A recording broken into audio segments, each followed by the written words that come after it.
item is addressed. Individuals are encouraged to speak at this time. Individuals are encouraged to discuss operational issues in advance with the mayor. In consideration of others wishing to speak, commentary is limited to 3 minutes. Do we have citizen comments tonight? Doesn't look like it, so we'll move right on to presentations.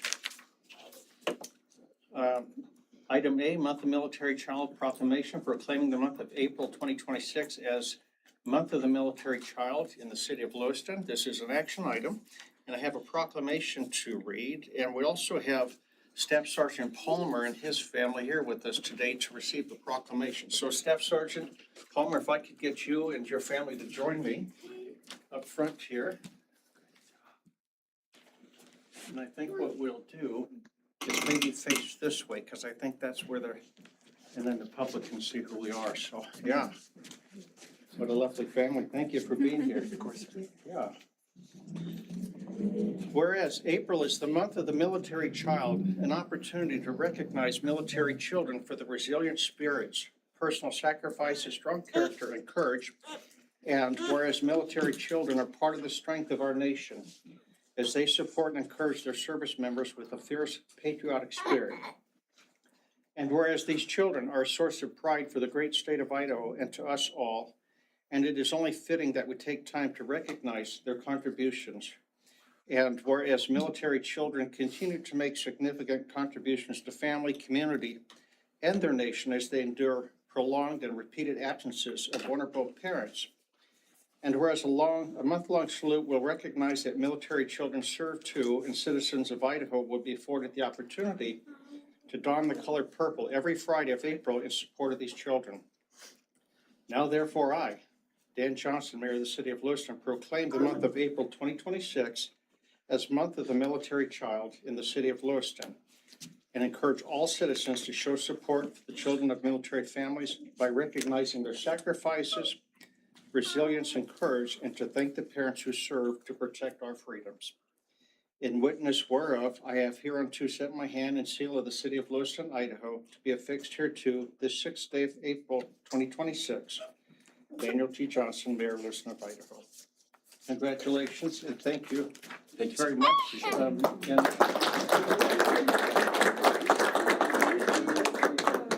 Keisha's going to take a picture here, and yeah, there you go. Thank you, Mom. Yeah. Thank you. Thank you. So we're especially now very grateful for your service and understand the sacrifice that you're making, everyone, even the little kids. So thank you for being here today. Thank you so much. I do have a big announcement to make, though. Carolyn brought cowboy cookies in the back. So if you didn't get one, go grab one. I got mine. So thank you, sir. Appreciate it. Thank you. Thank you. Thank you. Thank you. Thank you. Thank you, sir. You guys did a good job. Thank you, everyone.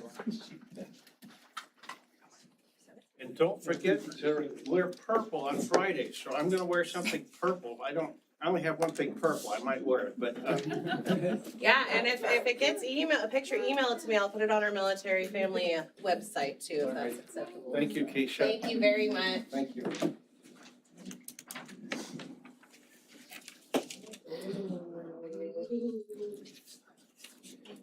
Councilors, next up are the discussion items.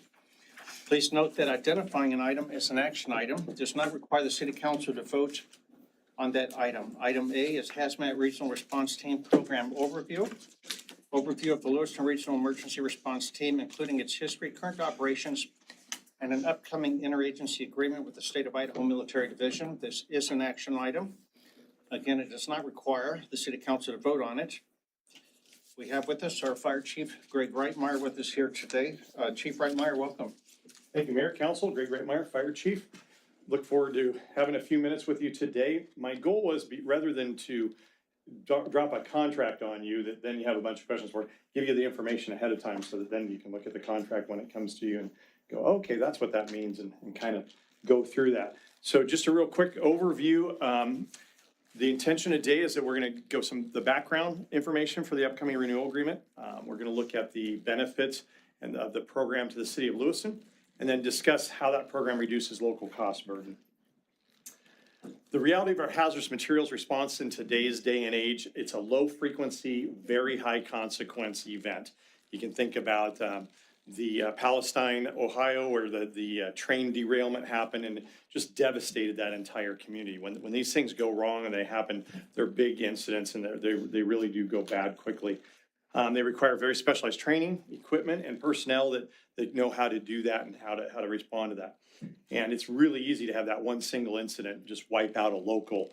And so we look at a regional thing. And in 1991, the state of Idaho created the Idaho Hazardous Substance Response Act.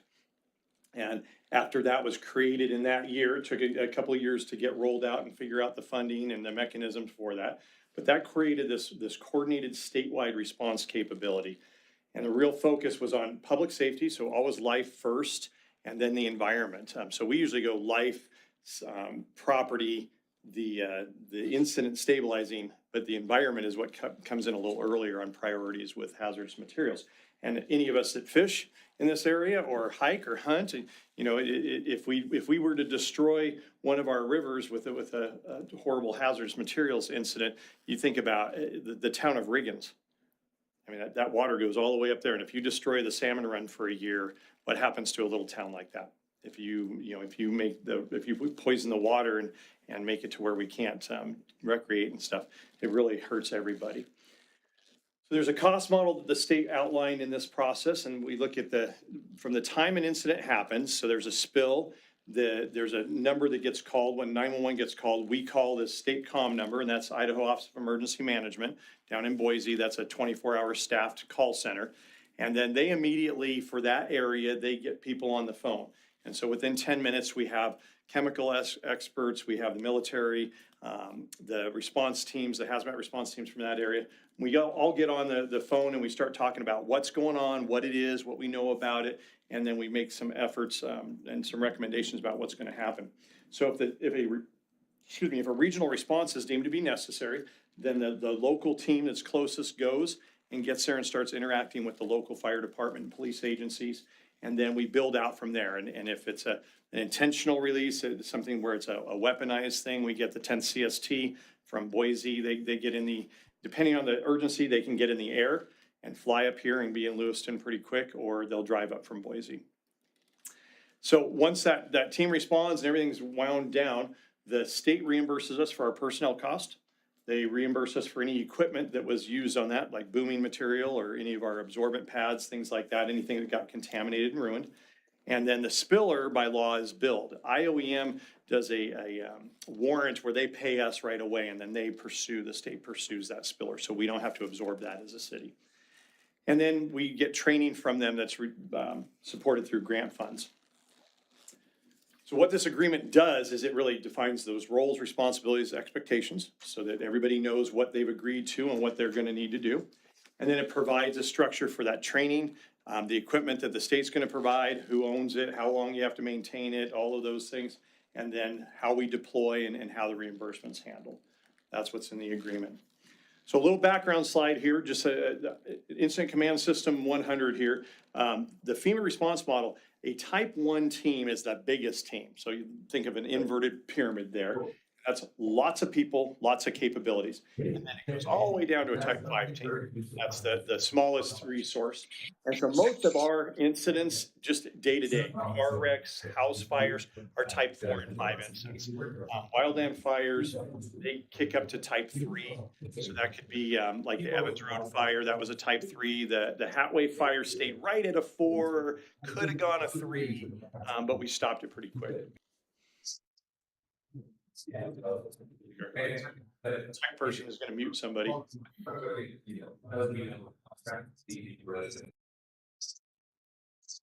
There we go.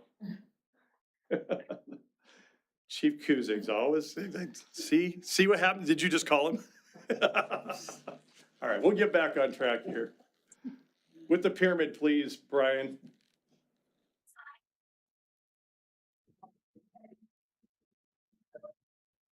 There we go. Okay. And so that just kind of gives you a background. We're going to talk a little bit about the types of teams that we've historically had and what's being proposed going forward. So initially in Idaho in the early 90s there, In 94 is when it happened in Lewiston. There were 7 type 2 teams around the state. And so those teams are pretty robust and pretty capable in what they can do.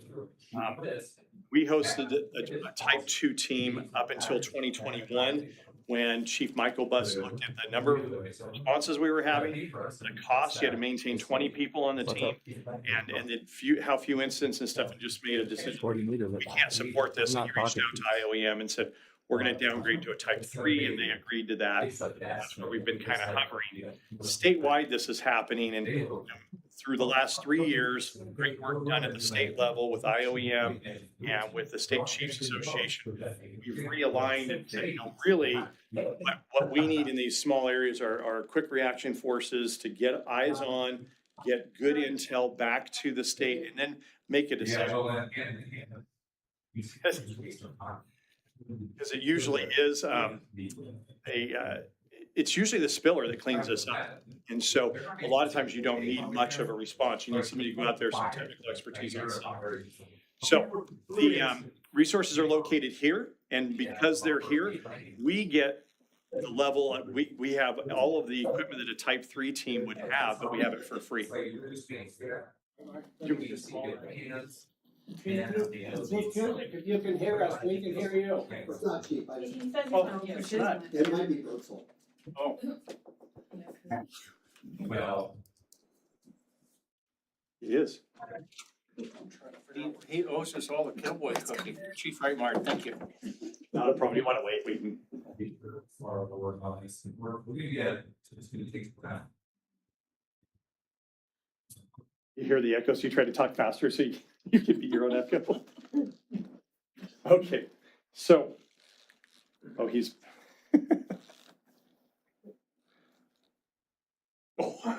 Oh, well, I fixed that. Nicely done, Brian.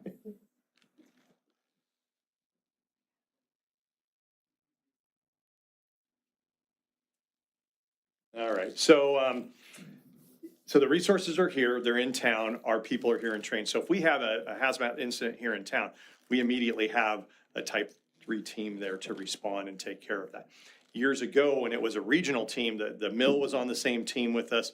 We had resources from Pullman and Moscow and also Clarkston Fire. In that 2021 era, Washington State backed out of that agreement, and so we no longer respond across the state border with the Idaho team. And then the teams are backed up as necessary from other teams if you need. A good example, you remember the propane truck that rolled over and caught fire, where it rolled over and they had to flare off all the propane down in, it was down in the Riggins area there. And so for 2 days, they had the road closed while they burned that off. They rotated team members through that because they had to sustain those operations for 48 hours. So you look at Lewiston's role, we were beginning of the system there in 1994 is when we assigned our first agreement, and we're the host agency for the Region 2 team, and that's Nez Perce, Latah, Clearwater, Idaho, and Lewis County, so the red area in there.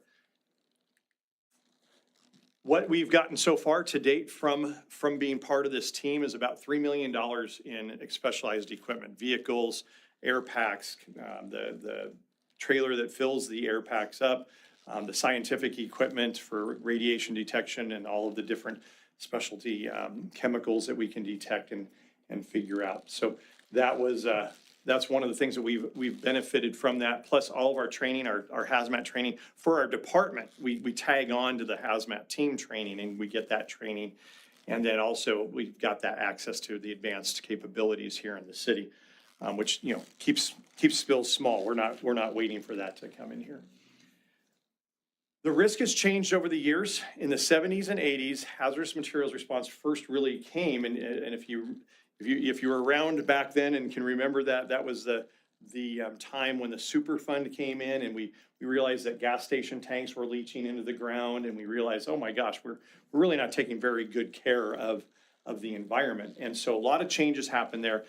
Industries were held accountable. The transportation industry got a lot smarter about how they did things, and we changed rail cars. We went to double-walled tank cars for hazardous materials, things like that. So we saw a lot of good changes in and that changed the call response.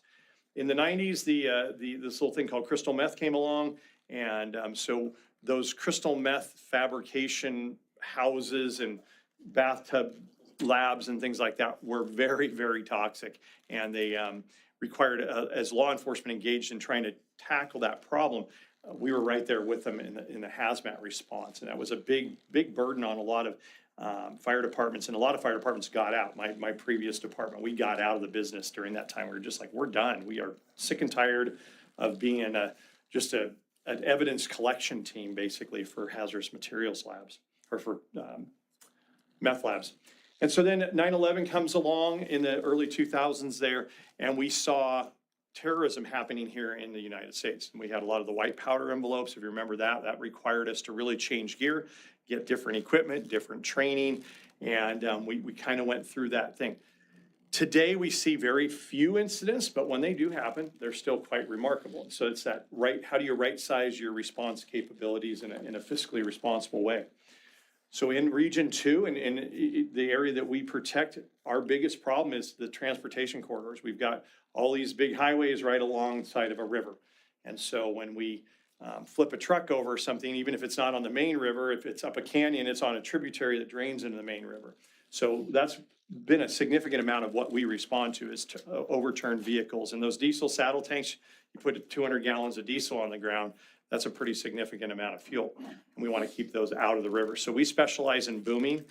Just in the last 2 years, we've put on $40,000 worth of extra booming equipment that's all grant funded that we have in a trailer here. And so with the cruise ship fueling here, we have that resource right here. So if something goes wrong, we can get extra booming right away and get that in the river and take care of that problem or contain it. We don't clean it up, make that clear. We simply respond to, it's called dam, dike, and divert is the thing they talk about. But we contain it to stop the spill from getting worse. In some situations, we will go and close a valve. We have certain things, patches that we can put on rail cars or drums or something like that. But in the most part, we stop the spill. That's our job. And then a cleanup company comes in and has to clean it up. Those transportation corridors, obviously, they're environmental sensitive. The water supply, our drinking water supply is there. Our fisheries and the tourism industry are all tied to that. Those, our healthy rivers and creeks. And then we have industrial and manufacturing presence in the valley. And, throughout this area, these little mom and pop shops and stuff, but frequently they've got, at least a few barrels of some kind of precursor chemicals. And in some cases, a whole lot of those chemicals. And that's where the Clearwater Paper obviously has a big presence. They have their own fire department with their own hazmat team and their safety division. And we do tabletop exercises and train with them so that we're ready to respond if something happens there. Look at the call volume trend here. So the bridge calls, that phone call I talked about.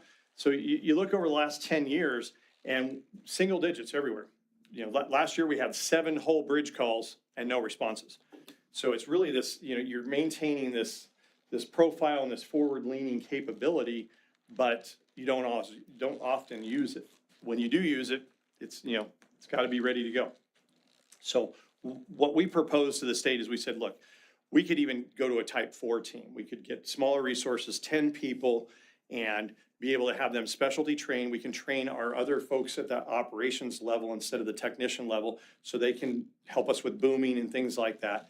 And so they really like that format. Several other fire departments in the state jumped onto that same concept, and that's where the state contract went to. So it's focused on that rapid assessment, rapid response and coordination. What we're envisioning, the type of vehicle that we've been granted to get is a quad cab, heavy half ton or heavy ton and a half. So the 1.5 ton quad cab utility type rigs. We carry equipment and stuff on there. The idea is to get out there fast, probably get a drone down range with a Starlink connection, start feeding video back to the state where people can start saying, okay, this is actually what we need to do and get the right resources there. So with that, there's type 4 teams that are standing up statewide, and they're not new teams, they're just teams that were at a higher level, kind of like us, that are transitioning down to that 4. And then 3 type 2 teams. In our region, they actually, with both us and Kootenai stepping down, they've contracted with Spokane to provide us with that type 2 capability in this region. It's the same model that they use for the bomb team. So they use Spokane, City of Spokane Police Department's bomb team down in this area if we need it. And once again, our specialty is in booming. That's really what we've been identified because of the rivers that are in that 5-county area. This made sense, just, decreasing call volume and getting that to the right size, align our capabilities with our risks, and to keep the cost contained, to keep honestly, our personnel time. That's one of the valuable things. You can say, okay, well, we get paid for all the time we train and we get all that, but it's still time. And there's only, so many minutes in a day, so many days in the week. Looking over the timeline, just from the 1991 through the creation, type 2 teams, after 9/11, we kind of geared up a little bit more toward type 1. And then in 21, type 3, and now we're looking at that type 4 team today. If we didn't have the program, we still have a responsibility to provide, as a city fire department, we would still need to provide some hazardous materials capabilities in our city. We wouldn't provide it at the technician level, just at the operations level. But right now, whereas we get that training all part of our grant, we would have to take in the cost of doing that training for ourselves.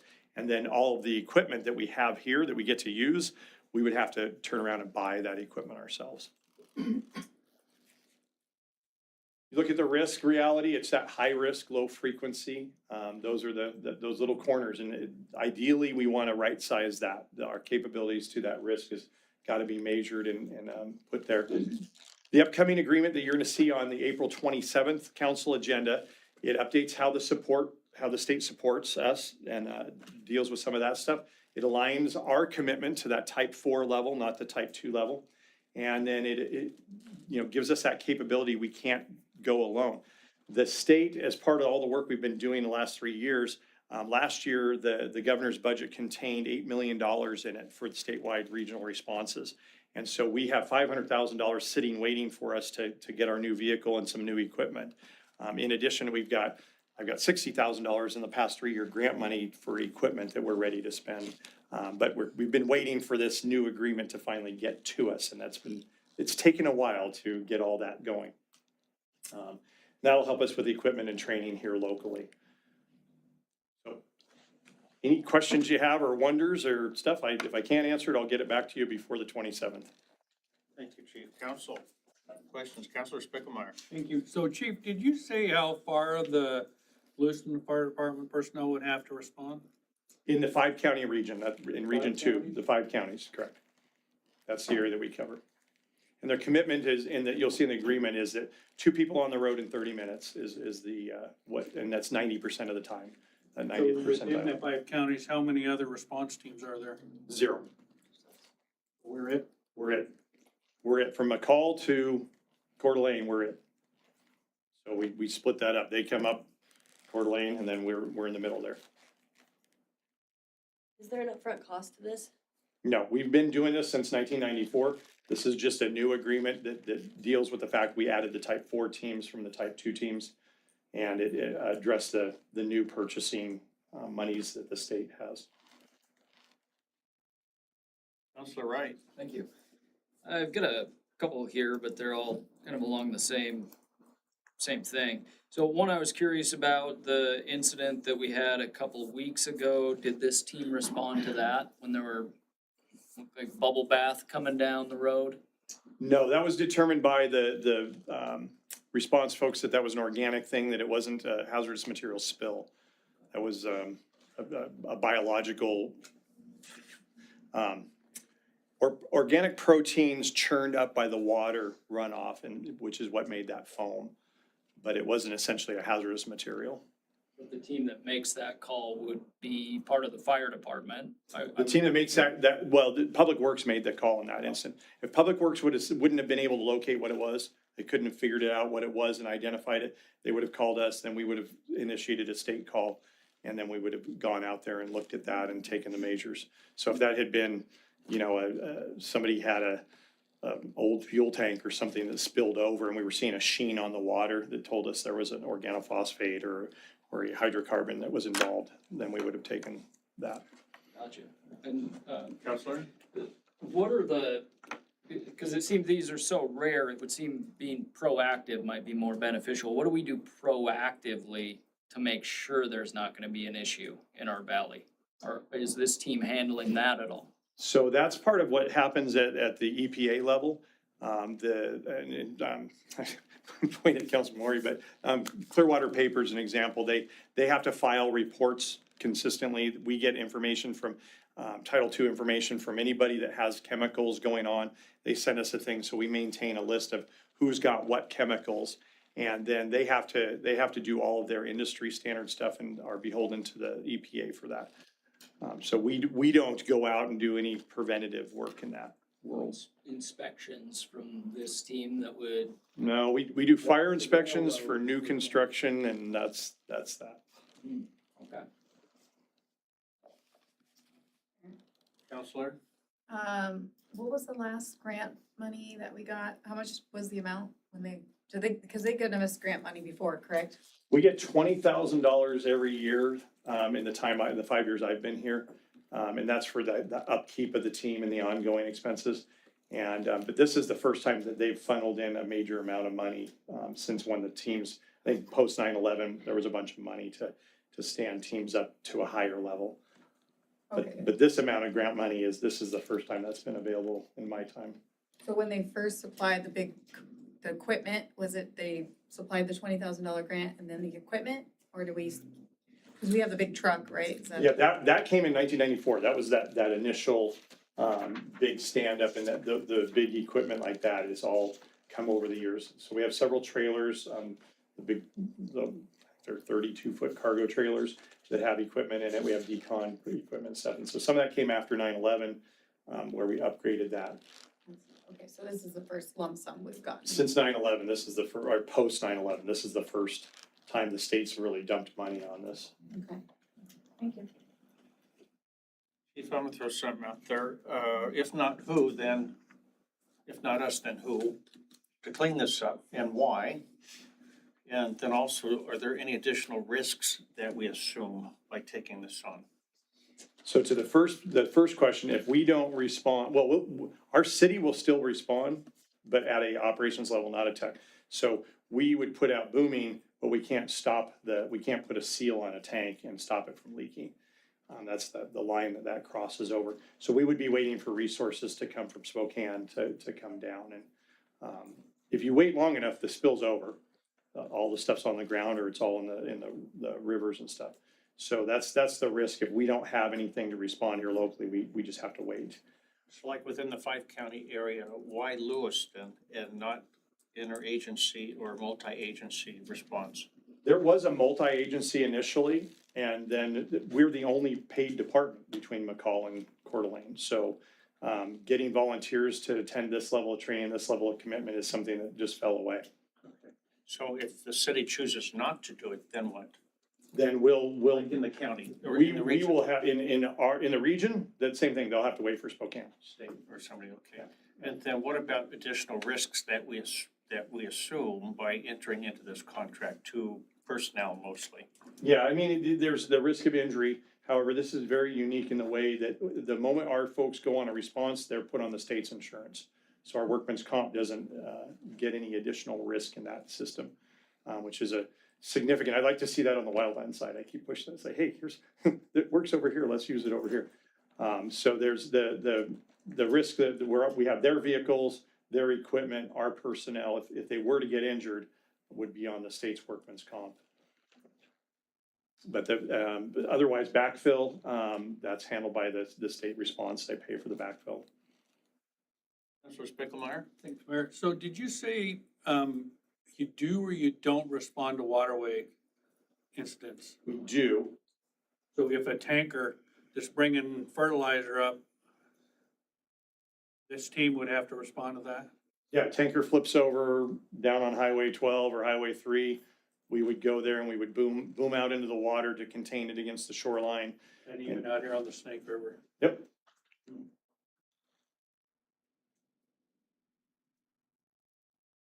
Councilor Wright? Thank you. How's the maintenance of the equipment work? Because I know that when we get a piece of equipment, when we purchase it, then a certain portion goes to the fleet to maintain this piece of equipment and eventually replace it. So how does that work when they're giving us money to purchase? Yeah, so we maintain it. We can use our grant funds throughout the year to assist with that. And an example is we have our air trailer has a broken piece of equipment right now on it. And so we're using the grant to replace that piece of equipment. And so that's the ownership of that equipment. This grant, I believe, is different. I'm looking at the attorney. I think that they changed the ownership where after 5 years now it will become ours. Is that accurate? That's what I recall of the language in the reimbursement agreement and then the agreement itself. Yeah, that's one of the new things we changed because technically right now, if we go away, then all that equipment goes back to IOEM. I guess what my concern would be is if we've got I think when I read it, it's a 3-year and then a repeat of a 3-year. And so if it became our equipment after 5 years, then we have to maintain it for the last year of the agreement. We could use funds, but if those funds were already used up, correcting these spills, if there was any, or training or things like that, then the city's on the hook for maintaining equipment if the state decides they don't want to give additional funds. Correct. And currently, I mean, we maintain a lot more equipment than we're going to have. And we've been doing that so that we have a budget for that we haven't exceeded. It certainly is a risk to be aware of. Not to stop your questions, Councilor Wright, but I would note that the agreement and the funding agreement itself are not on for today's agenda, but it will be available for further discussion on next Monday's, April 13th agenda. 27th. Or the 27th agenda. And so both of those documents will be readily available and will be up for discussion on approval or not approval. So I don't know that that's specific questions about the terms of those agreements would be within the scope for today's agenda topic. But I know myself and Chief Reitmar are available if you do have additional questions between now and then. And we're happy to address any questions you have in that public meeting as well. Okay, thank you. Jennifer, quickly for the record, please. Jennifer Tangano, City Attorney. Thank you. Counselors, any last Appreciate that. questions? Thank you. This is, just a review today. Chief Reitmeyer will bring it back. He wanted to give us a little more information so we could start to turn that over in our minds and think about any other questions we may have or come prepared. So, further questions, we'll move on. Thank you. Thank you, Chief. Thank you. Counselors, next we have item B, forfeiture fund allocation, discussion on the proposed use of funds received through criminal forfeiture proceedings to support the purchase of critical public safety equipment needed for the Lewiston Police Department. This is an action item, and our police chief, Jason Cusick, is in remotely, and then also Captain Reese is here today. Captain Reese, would you mind just coming in and kicking this off, and then you can turn it over to Chief Cusick if you'd like? Yeah, I believe Chief Guzik had a letter or some information he wanted to provide first. Is that okay, or would you like me Yeah, to? if you would, just introduce, in case we need to ask you questions directly here, but if you just introduce yourself for the record, then you can turn it over to Chief Cusick if you need to. That's right. Chris Reeves, Captain of Lewiston Police Department, and yeah, Chief Guzik is out of town, but he's remoted in to discuss some items, and I'd follow up with any questions or anything. Chief Cusick, can you hear us? I can you hear me? We can hear you. Wonderful. Please introduce yourself for the record, and the floor is yours. Thank you. Jason Cusick, Lewiston Police Chief, and I just also want to compliment Brian Brosel for getting the technical difficulties worked out. I apologize, Mr. Mayor, Council, for not being there. I had to fly to town, traveling back today, but I want to make sure I had an opportunity to speak to Council about this topic. So I appreciate your patience with me. What I want to talk about is I want to bring forward an update on the proposed use of criminal forfeiture funds that were allocated to the Lewiston Police Department. These funds originated from a major criminal investigation that was conducted collaboratively with the Lewiston Police Department, East Coast County Prosecutor's Office, and also some of the local federal departments. At the conclusion of that case, the defendant voluntarily forfeited to the amount of $848,960, which has been formally ordered by the court.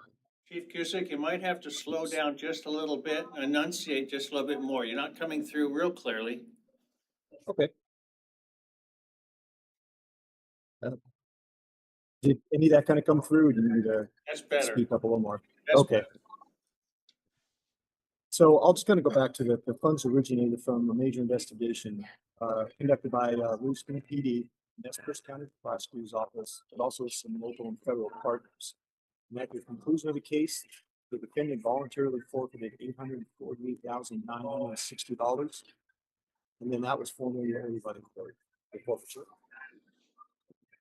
Now, how the funds are being distributed is basically per agreement between the agencies, and that being Lewiston PD and the prosecutor's office.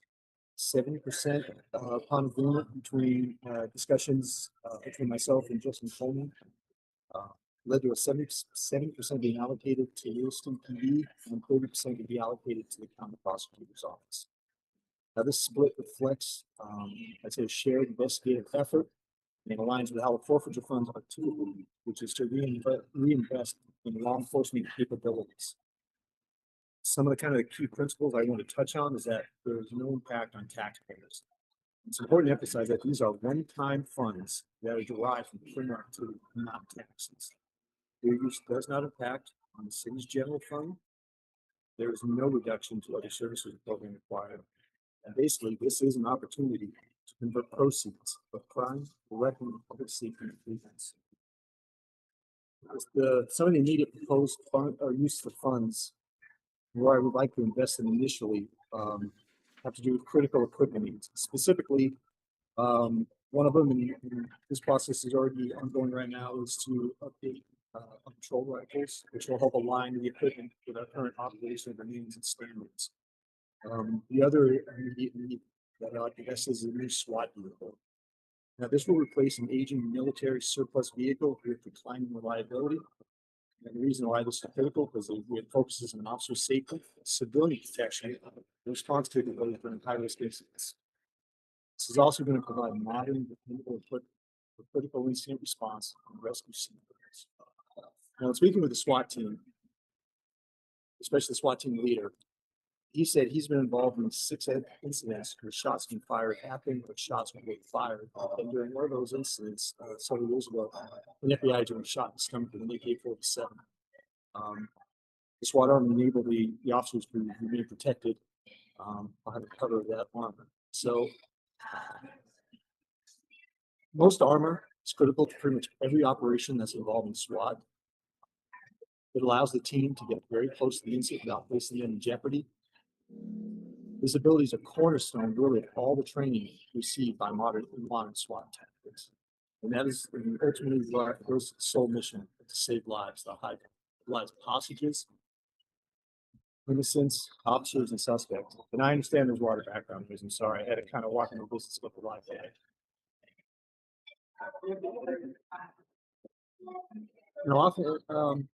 Right now our current armor is not built for police operations. We got it through the 1033 exchange program, and it was used for fighting wars with people facing buried bombs. And I also understand that people do not know how often our current armor breaks down. It's the only vehicle of its kind that the city mechanics have ever attempted to repair, and it creates a challenge for them. It has unique and complicated systems that really are not useful for the SWAT team at all, such as a built-in fire suppression system and a 24-volt electrical system instead of a standard 12-volt. And what's more, the vehicle has been altered by several different mechanics over the years in an attempt to make it suit our purposes. So really, it's got a bunch of complicated wiring modifications that are failing. Currently, it is inoperable because of an unknown electrical issue. The glass in the windows is delaminating and clouding over. Then it's basically beyond its end of life. We're basically keeping it limping along. That's all that happened. We're not sure how much longer it's going to take. Without an armored vehicle, we can a tactical plan that can be executed basically our dynamic range of exact controls to our orientations, or to watch from a distance while we formalize a plan to try to stop whatever violence or aggression is occurring. Now, there's several manufacturers, but one of them we're looking at, I'd like to highlight, is that it's smaller than what we currently have. It can be deployed in more situations. It will be built that allows police doors safely from the cache and ram, as well as deploy chemical agents without putting officers in danger. The current vehicle requires training even to turn it on with yearly refreshers. which also limits who can drive it.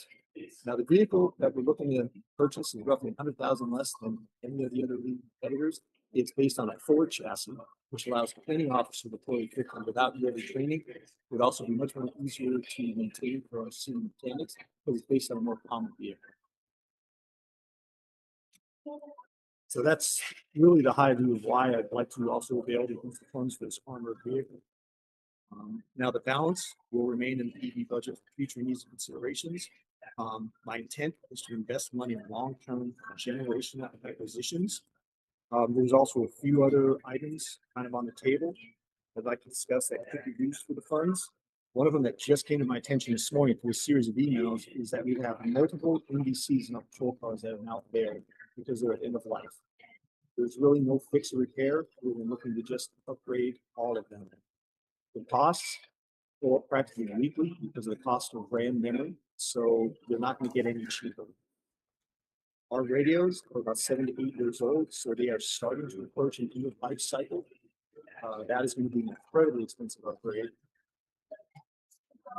Talking to Motorola recently, they're phasing out the current model they have and they're moving to next gen type models. Most of our radars have been thin for about 2 years now. We are looking to get a state grant for that. There's no guarantees we'll get it. It's looking promising. But until that grant comes through, if not, that is going to be approximately another $50,000 to replace all the in-car handheld radars. I have made sure all of our US lethal shotguns have a cycle pattern because of lawsuits and it's a very inaccurate weapon. And we're going to start moving into 40 millimeter foam projectiles that are good from 5 to 50 yards and they're very accurate. And we purchased 3, and that's all we can afford at this time. But I'd like to have a patrol rifles where it also has that capability in the tool price. Those are just some of the immediate gear needs and equipment needs we're having going forward. So why does this all matter? Because it's about officer safety in high-risk situations. It's about preparedness, critical incidents, reliability of our equipment that matters most, and responsible stewardship in one-time response. So we're taking funds generated through criminal activity and reinvesting them directly in protecting our community and modernizing our police department. Units clarification, these forfeiture funds are restricted to appropriate law enforcement uses of Idaho code and also through discussions with Justin Coleman. They are separate from any real property or other assets that are tied to this case, which there is sort of building involved. Now, per Idaho code, just the DA's office receives all the funds.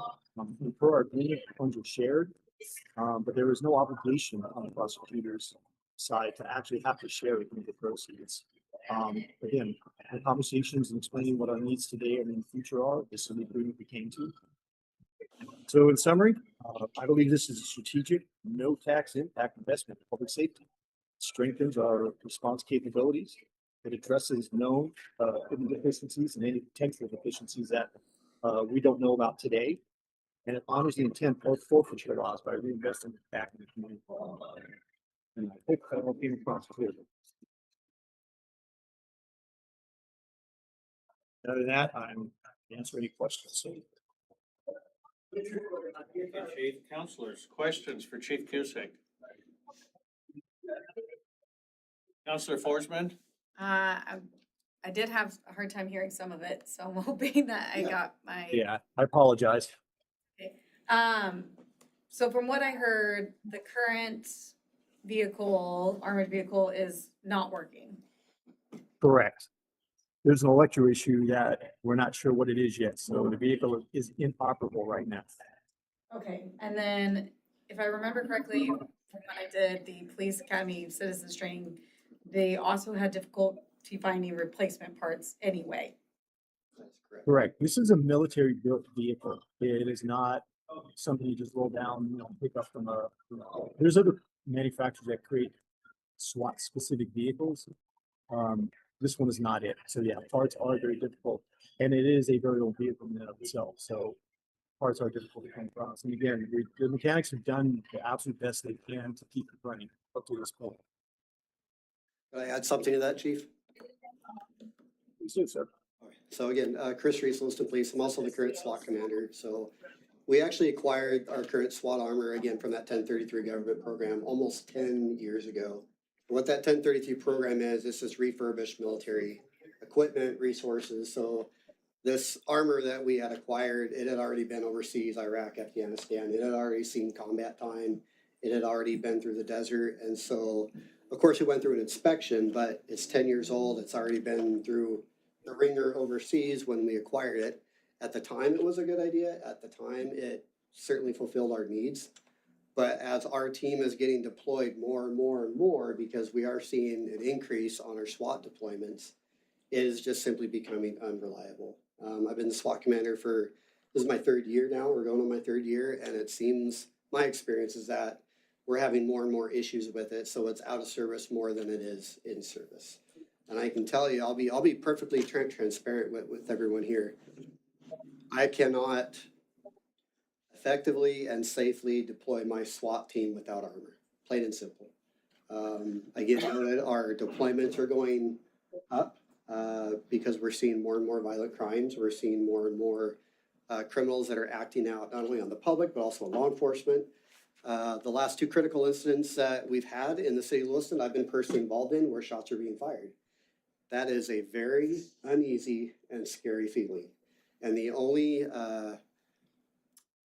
one of the great resources that we have is that armor that we have, because it is very reassuring that if we have to take cover behind it, if we have to go and rescue a citizen from behind cover or evacuate a house from behind cover, we have that option. But as of right now, it's becoming more and more unreliable just because of the history and for the reasons that we've already stated. So this is number one in my mind anyway, along with some other things. But that's a really good question.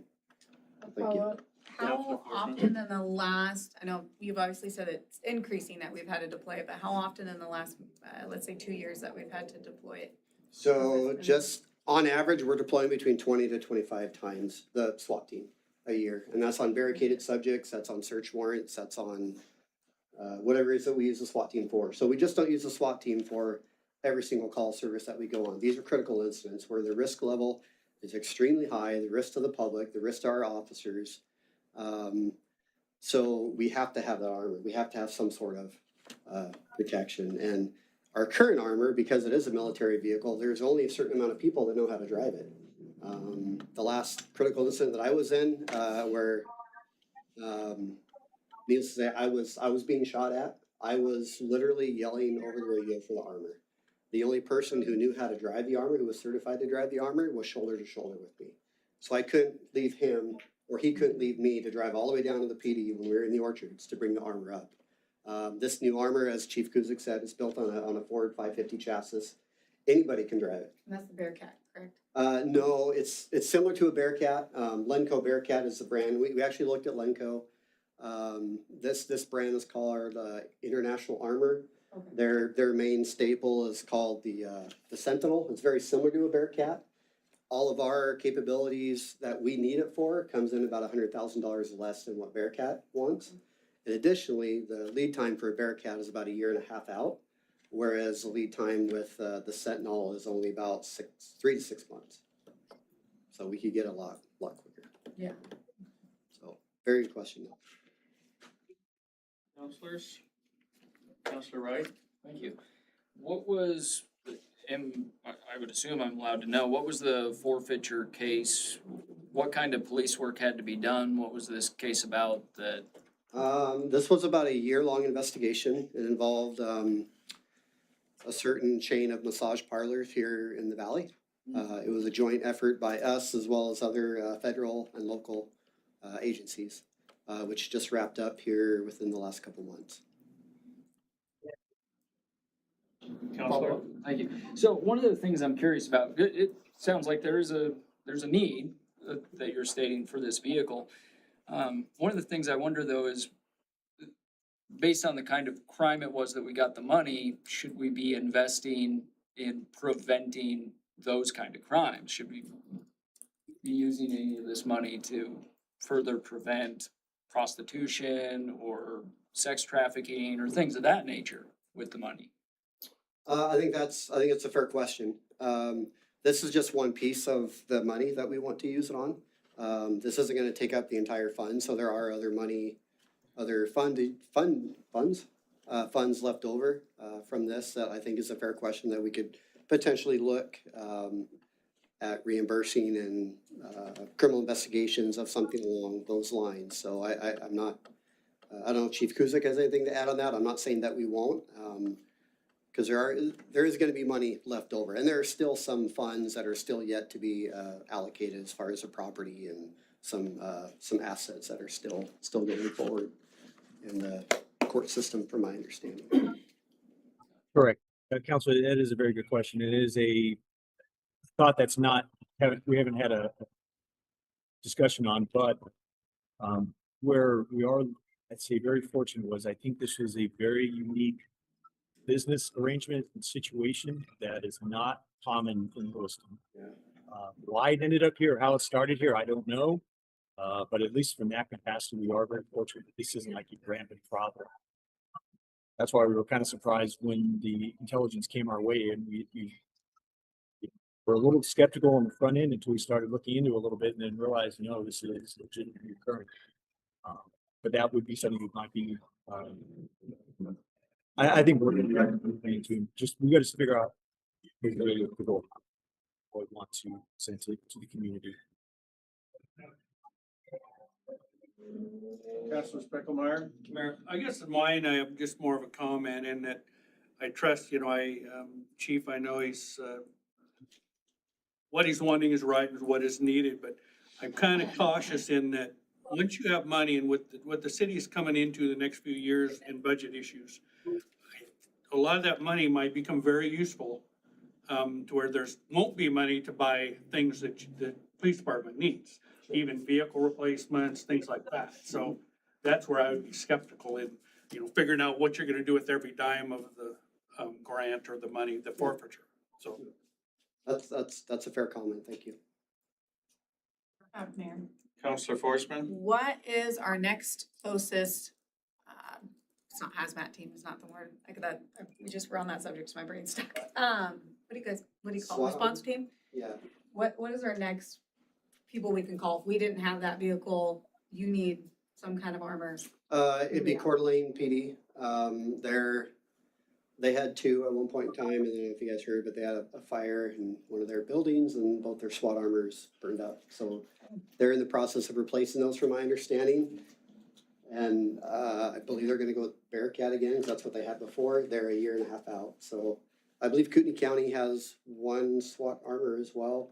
I believe Whitman County also has a vehicle that is very similar to ours and experiencing the same issues that we're having. So over 2 hours that you would be able to get any kind of response. Counselor, just to follow up, that is just the drive time. You still got to factor in the activation of the team, getting them rallied, and so I would say realistically, you're really saying maybe 3+ hours. Okay. Councilor Klein? So with the SWAT vehicle, since we're like the closest one to or to Clarkston and stuff, are we responding to calls with the SWAT Yeah, vehicle? we have mutual aid. So our SWAT team is a joint SWAT team. So it comprises of officers or deputies from, we're the host basically, but we also have team members from Clarkston PD, Nez Perce County Sheriff's Department, other agencies such as Sultan County Sheriff's Department. They've had members on it previously. They don't have any current members right now. But yeah, we have interoperability. We have mutual aid agreements for a joint SWAT team for basically all 4 quad cities here. Well, Lewiston, Clarkston, Sultan County, Nez Perce County.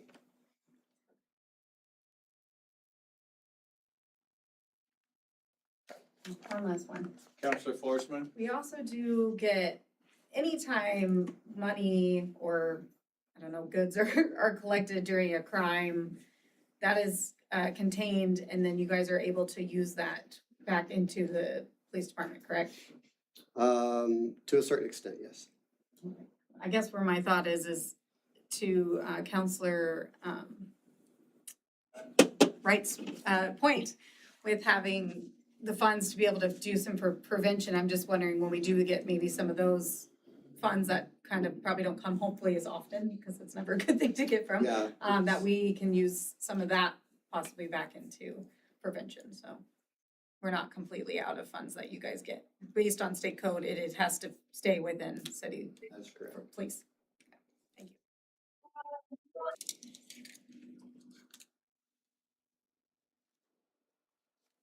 you. Council, do you have further questions, comments? Mayor, Councilor Spickelmeyer, you said this is an action item? this is. So what's the action? Well, I think what they're looking for, Counselor, is your support to, let me get to it. Your support, a motion to use the funds received through criminal forfeiture proceedings to support the purchase of critical public safety equipment for the Lewiston Police Department, which they've outlined as the SWAT vehicle and rifles, leaving a balance of approximately $180,000 to $190,000.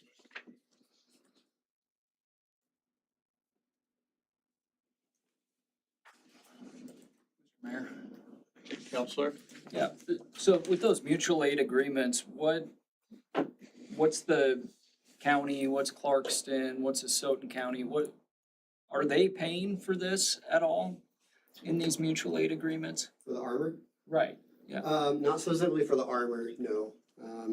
They kind of bring their own area of expertise, like I have some of my less lethal munitions people over in different agencies, so they can provide some less lethal munitions that cut down, our costs.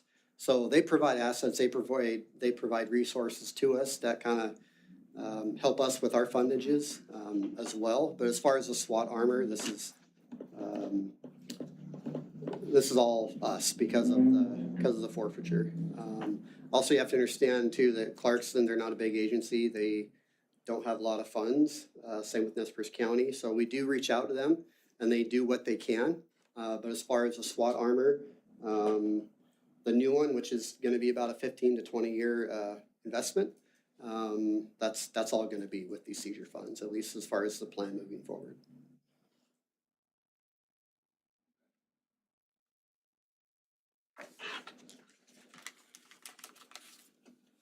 Mayor, another question? Counselor Klein? So if we get this vehicle, will it become part of the fleet, maintenance, regular maintenance? Cause I know the last one wasn't on the fleet schedule.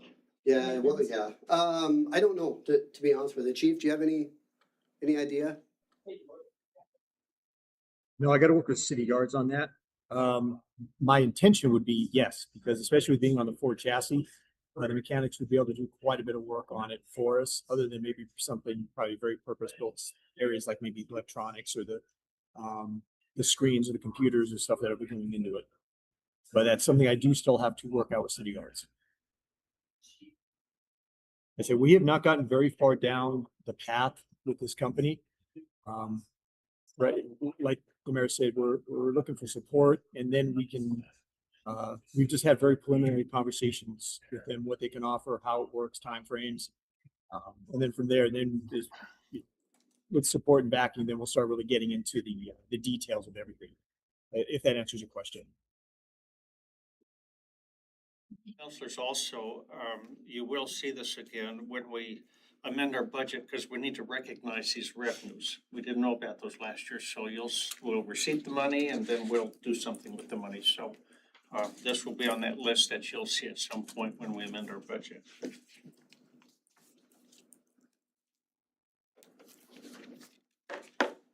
Counselors, you have forfeiture fund allocation before you. Thank you, Captain. Thank you.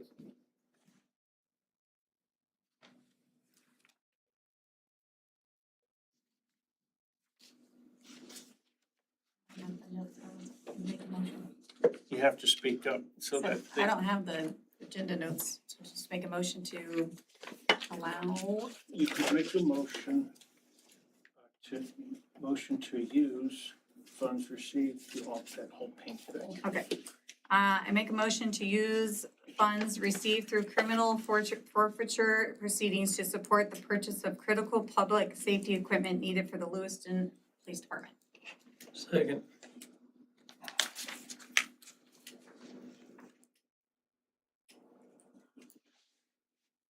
Been moved by Counselor Forsman, second by Council President Kleberg, to use forfeiture funds received through criminal forfeiture proceedings to support the purchase. Let me finish reading this. The purchase of critical public safety equipment needed for the Lewiston Police Department.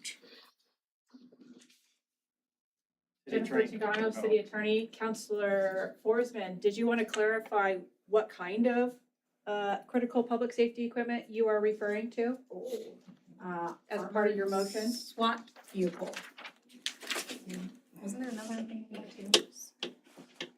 Both of those And new patrol rifles in the amount of. and the amount of 33,000. Sorry, the SWAT vehicle is in the amount of 380,000.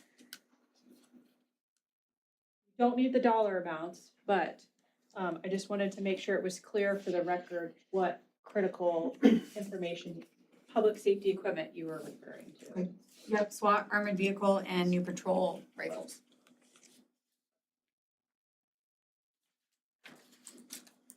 Thank you, Jennifer. Counselor, I'll reread the motion. It was moved by Counselor Forsman, second by Council President Kleberg, to use forfeiture funds received through criminal forfeiture proceedings to support the purchase of critical public safety equipment, that is, a SWAT armored vehicle and patrol rifles needed for the Lewiston Police Department. Is there to further discussion? Council President Kleberg. Just a comment. People are worried about the money going towards this versus putting it somewhere else. I guess we could, I've been around here long enough. And I can remember when the original SWAT vehicle was an old ambulance. And they may as well have been sitting inside a tin can because any 30-06 could have punched bullets through any part of that thing. I mean, having armor so that the officers are protected in an active shooting, I think is beyond critical for public safety, so. Thank you, Counselor. Further council comments?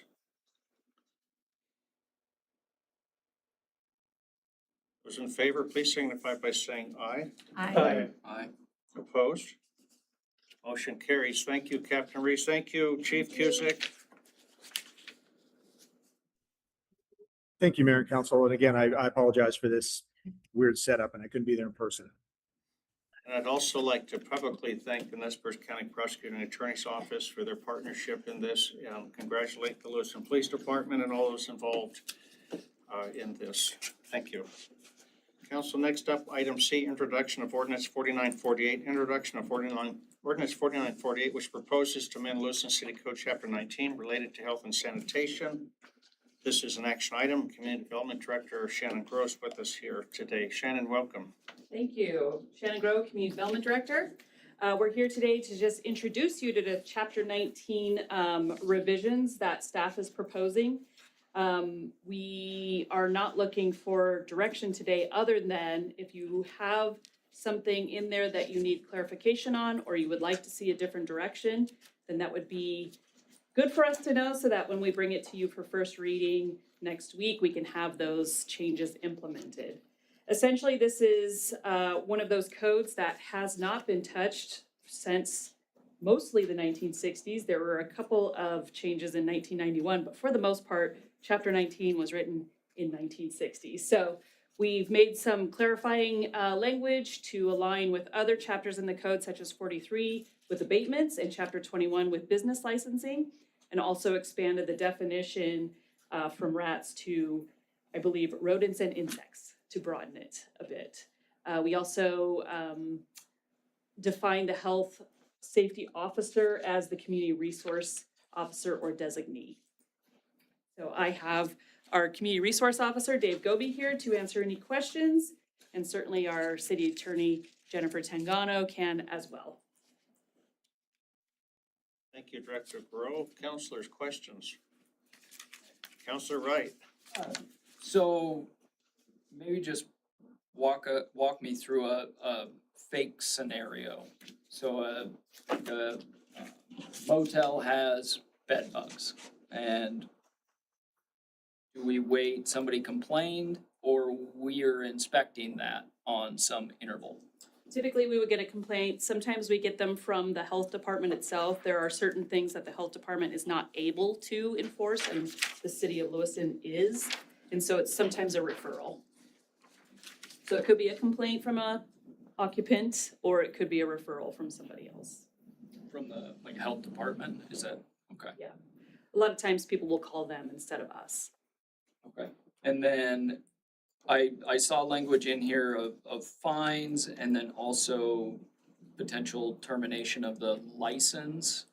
Is that, Yeah. So in chapter 21, business licensing, if we do not get compliance, then oftentimes we might have to go through a revocation of business license. And so chapter 21 outlines that revocation process.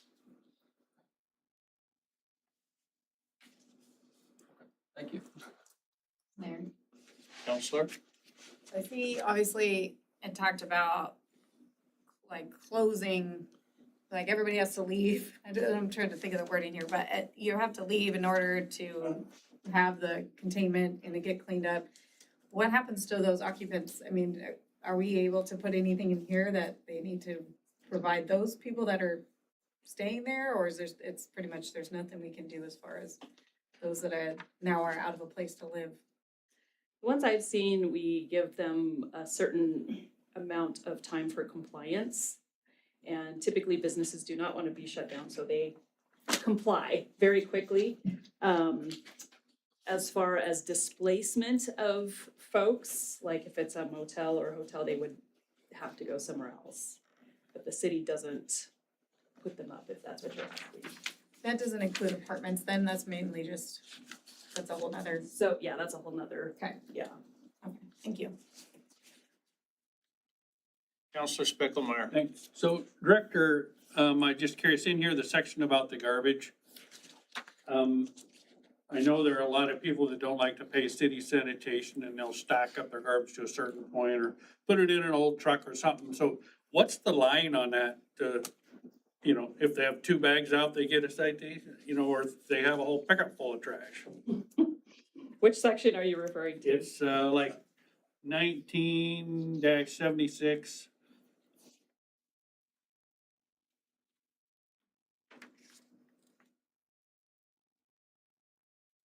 Oh, so what this is saying is it's talking about the containers that you would have to make so that it wasn't open for insect and rodent infestation. But that's, you know, a truck full of trash, right? Yeah. I'm just wondering how far that would go or, you know, on a complaint, you know? Yeah, those are kind of difficult to enforce. So this one was one of those that was in here and we simply changed it from rat to insect and rodents to broaden the term. But yes, it would be somewhat difficult, but we're getting the point, like, and you need to do this. You can't just have all of this stuff around for kind of, that would encourage infestations and rodents.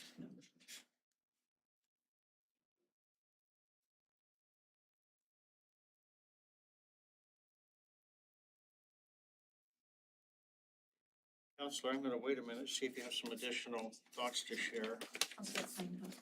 Oh, Counselor Klein? Does this just pertain to businesses or residential as well? I believe it's both. It's both. You can come up. Come up and introduce yourself, Dave. I'm Dave Goby, I'm the Community Resource Officer for the city. I deal with code enforcement type issues. We also do parking enforcement. So the question was, does this pertain to just businesses versus private property? Private property can come into play with this, but it's very restrictive. This is geared more towards businesses, and that's why the inclusion of the business license with being withheld as a penalty goes into play. But like the question about the open garbage and stuff, that would more than likely pertain to a private residence where there's piling garbage up and stuff like that. And who asked that question? But okay, so and to clarify on that, The way we handle those situations is if it's someone's got a bag of garbage or two that's sitting out, it's not that big of a deal. But if animals are starting to get into it, if it's getting spread around, if the bag is broken up and it's blowing around the community, then that becomes an issue. And we simply tell them, you can't do this, you have to put it in a container so that it doesn't do that. There's a lot of people around town that store their garbage in open trailers, and we knock on their door and tell them that they can't do that. That's why the city sanitation process is everybody's provided with a can with a lid on it. Those people whose lids break off, they can get a brand new one, or they'll get a repaired one delivered to them, and there's no charge for that. And that's to help keep all of that garbage from any that spread around the community. Question, it's Follow up. Counselor Klein. Okay, so like in our instance, we have chickens and wood piles because we have wood stove. Okay. And the rats are, they're an issue for us. But we're constantly trying to keep that under wraps. Is that something that could potentially be some sort of code violation? Not necessarily. There are situations, I mean, you're gonna have, if you have vegetation, brush, water sources, you're gonna have rodents. There's nothing you're gonna be able to do about it. I mean, we're surrounded by fields and farm fields and that type of stuff, so you're gonna have mice and rats, skunks all around the community. So, to answer that, no, that is not something we focus on. But if somebody's got piles of trash that's attracting that, then yeah, we would focus more on that.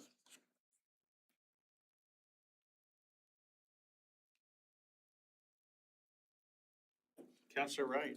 I am curious about this, and so there was, I think it was about 6 months ago, there were some citizens complaining that an area that had livestock wasn't being cleaned up well enough, and that animals were maybe left there for a period longer than they thought was reasonable. And this, one of the pieces, if I'm recalling correctly, was their concern once the weather starts heating up, it creating all kinds of insect challenges in their neighborhood. So with this language change of insects and rodent, does that become a challenge for people who've raised livestock in Lewiston for years? Because those do create flies or things of that nature potentially. Sure, so, the incident that you're referring to took place on an area that was zoned for agriculture and specifically cattle raising. So this code does not necessarily apply to that because of the zoning. Okay.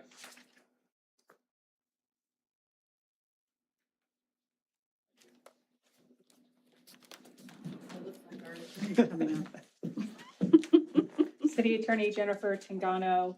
I just wanted to note too that the references in the provided code provisions only apply to garbage and waste material, or garbage and waste material.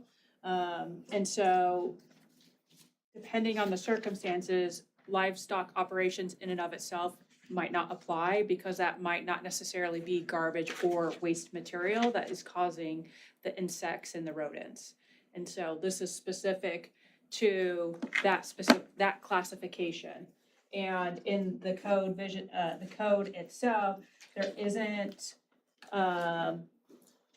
it's not clear from the proposed ordinance itself, but we're not making any changes to any possible definitions related to garbage or waste material. So it's as it currently applies.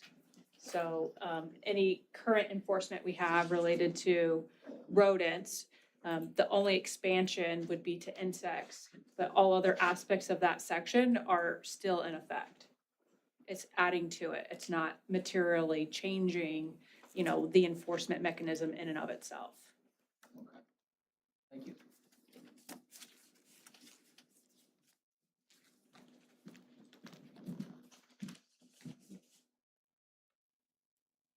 Hey, Council, I I think this is just to kind of get us introduced to it. Director Grow, is that correct? That's correct, and if there was, like I said, if there was anything major in here that you wanted to see changed, for the first reading, what we will do is we will put this before you for the first reading, but wanted to give you a chance to ask any questions before that came up. And so that's why we brought it to you today. Alrighty, thank you, Director Grow. Thank you, Dave.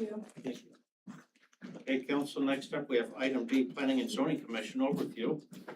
And I do want to say thank you too, Dave, for your work. You're doing a good job for us. Thank you. Appreciate it very much. Item D, Planning and Zoning Commission overview, presentation providing a general background overview on the roles, responsibilities, and decision-making framework for planning and zoning matters within the city of Lewiston. This is an action item, and our city attorney, Jennifer Pagano, is here with us to give us a presentation. Jennifer, welcome. Thank you, Mayor. Jennifer Tingano, City Attorney. Trying to make this big. Oh, there's not a way to do it.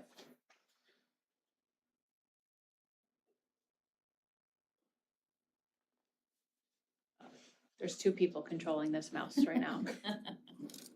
Okay, so this is just a general overview of planning and zoning in Idaho as it applies to the city.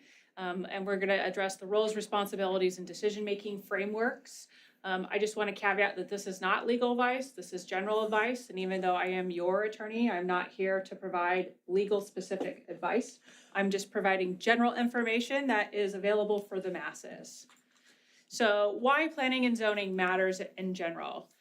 In Idaho specifically, planning and zoning guides how communities grow and future development for those areas. It balances private property rights with public interests, such as public infrastructure, as well as health, safety, and welfare of neighborhoods and the public at large. It also helps ensure that development proceeds in an orderly and fair manner, and that it's consistent with the policies established by both the city and the state. The city has the power to zone private property as a part of its constitutionally granted police powers, only otherwise limited by the Idaho Constitution, and in the effect that we cannot zone in a matter that is in conflict with the other laws of the state. Ultimately, planning is why we're doing a particular action, whereas zoning is the how. In Idaho, Jennifer, can I ask a question? Would you like the council to ask you questions as we go along or wait until the end? either, I don't have a preference, so you can go ahead and ask questions as we go. I hopefully know enough off the top of my head. I do have some resources available in case you have some specific questions that I have to just double check. In Idaho, we are what's known as a Dillon's Rule state. What that means is that as a public entity, we are only allowed to do what our legislature and our state constitution authorize us to do. If there is something in place that says that we have to do a specific process a particular way, we are prevented by those laws from doing something different. Idaho is a very strict Dillon's Rule state, and so that leaves little wiggle room for the city. For us, the state legislature has enacted the Idaho Local Land Use Planning Act. We just refer to it as LULUPA, and that planning act guides and dictates how planning and zoning matters are decided. There is a lot of regulation and statutes related to everything from the establishment of a planning and zoning commission, whether that's the city has an independent planning board and an independent zoning board, whether it has a planning and zoning commission, whether it undertakes that role itself, or it combines with another local entity and has a joint planning and zoning board. That is regulated by Idaho code. The interesting thing though is that in Idaho, most jurisdictions have a joint, or not, I don't want to say joint, have a combined planning and zoning commission, and they don't have independent or separate planning and zoning entities. A lot of this is probably based on the way that LULUPA is structured, where you have a couple of provisions specific to planning, and then nothing that is that identifies zoning specific actions other than just different elements of zoning. So you have some statutes that are planning duties, planning responsibilities, but nothing that is similar related to zoning. The rest of it, though, after you get through the planning parts of the section of the code, does apply specifically to how zoning decisions are made. It's just not as expressly labeled. To that effect, as a part of LaLuPA, every Idaho city must adopt a comprehensive plan, a zoning ordinance, a subdivision ordinance, and public hearing procedures. As a part of your public hearing procedures, you're also supposed to establish specific criteria and standards using the framework provided in that statute on how you make those decisions. So the core planning tools that Lewiston has is we have our Envision Lewiston 2024 comprehensive plan, or 2044 comprehensive plan. That is the most recent comprehensive plan that we've adopted. It took about 2.5 years of public meetings, a steering committee, receiving public input, and professional consultants to help develop what our comprehensive plan. And it's a future forward planning a document that helps us make decisions related to what we want to see of Lewiston in 20 years. There are different elements, and all of those elements are statutorily required, and they address everything from what are our demographics, what is our private land, public land balance, what kind of affordable housing options are available, what other public entities are in our jurisdiction, and it even includes, most recently, the use of surface groundwaters for developments. We also have Chapter 37, which is our zoning ordinance or our zoning code, and that sets forth the different land uses within city code, the regulations related to those uses, as well as the application and procedural requirements for the different land use applications. And then we also have Chapter 32, which is our subdivision ordinance, and that specifies how land is subdivided into multiple lots, and also some of the development requirements based on the type of subdivision that you're planning to do, and lot size requirements and things of that nature. We also have several other areas that are outside of these two chapters that will touch on different requirements that altogether make up new developments in Lewiston. So what is our comprehensive plan? Our comprehensive plan is not a regulatory document. It is not quote unquote law. It's not even city code. Instead, it's a decision guiding document. It helps influence the decisions that ultimately come from the Planning and Zoning Commission and from the City Council. It also helps plan code changes. You've heard prior talk about the steering committee that came from the comprehensive plan and making recommendations for different ways that we can make development easier. Also a discussion about upzoning a couple of different areas to allow for more inclusive developments. So the comprehensive plan is what guides these kind of policy decisions. And when it comes down to zoning decisions, they must ultimately be in conformance with the comprehensive plan. And if it's not in conformance with the comprehensive plan, there has to be justification. It's a long-range planning document, so it's intended to be foreseen for the next 20 years. It's also not intended to be changed frequently. It guides decisions about land use, growth, and public infrastructure, and it also provides guidance on how, as time goes by, how we would like to see growth develop in the different areas, and then some anticipated problems that we might see as a result of growth in different particular areas. It's a pretty comprehensive document.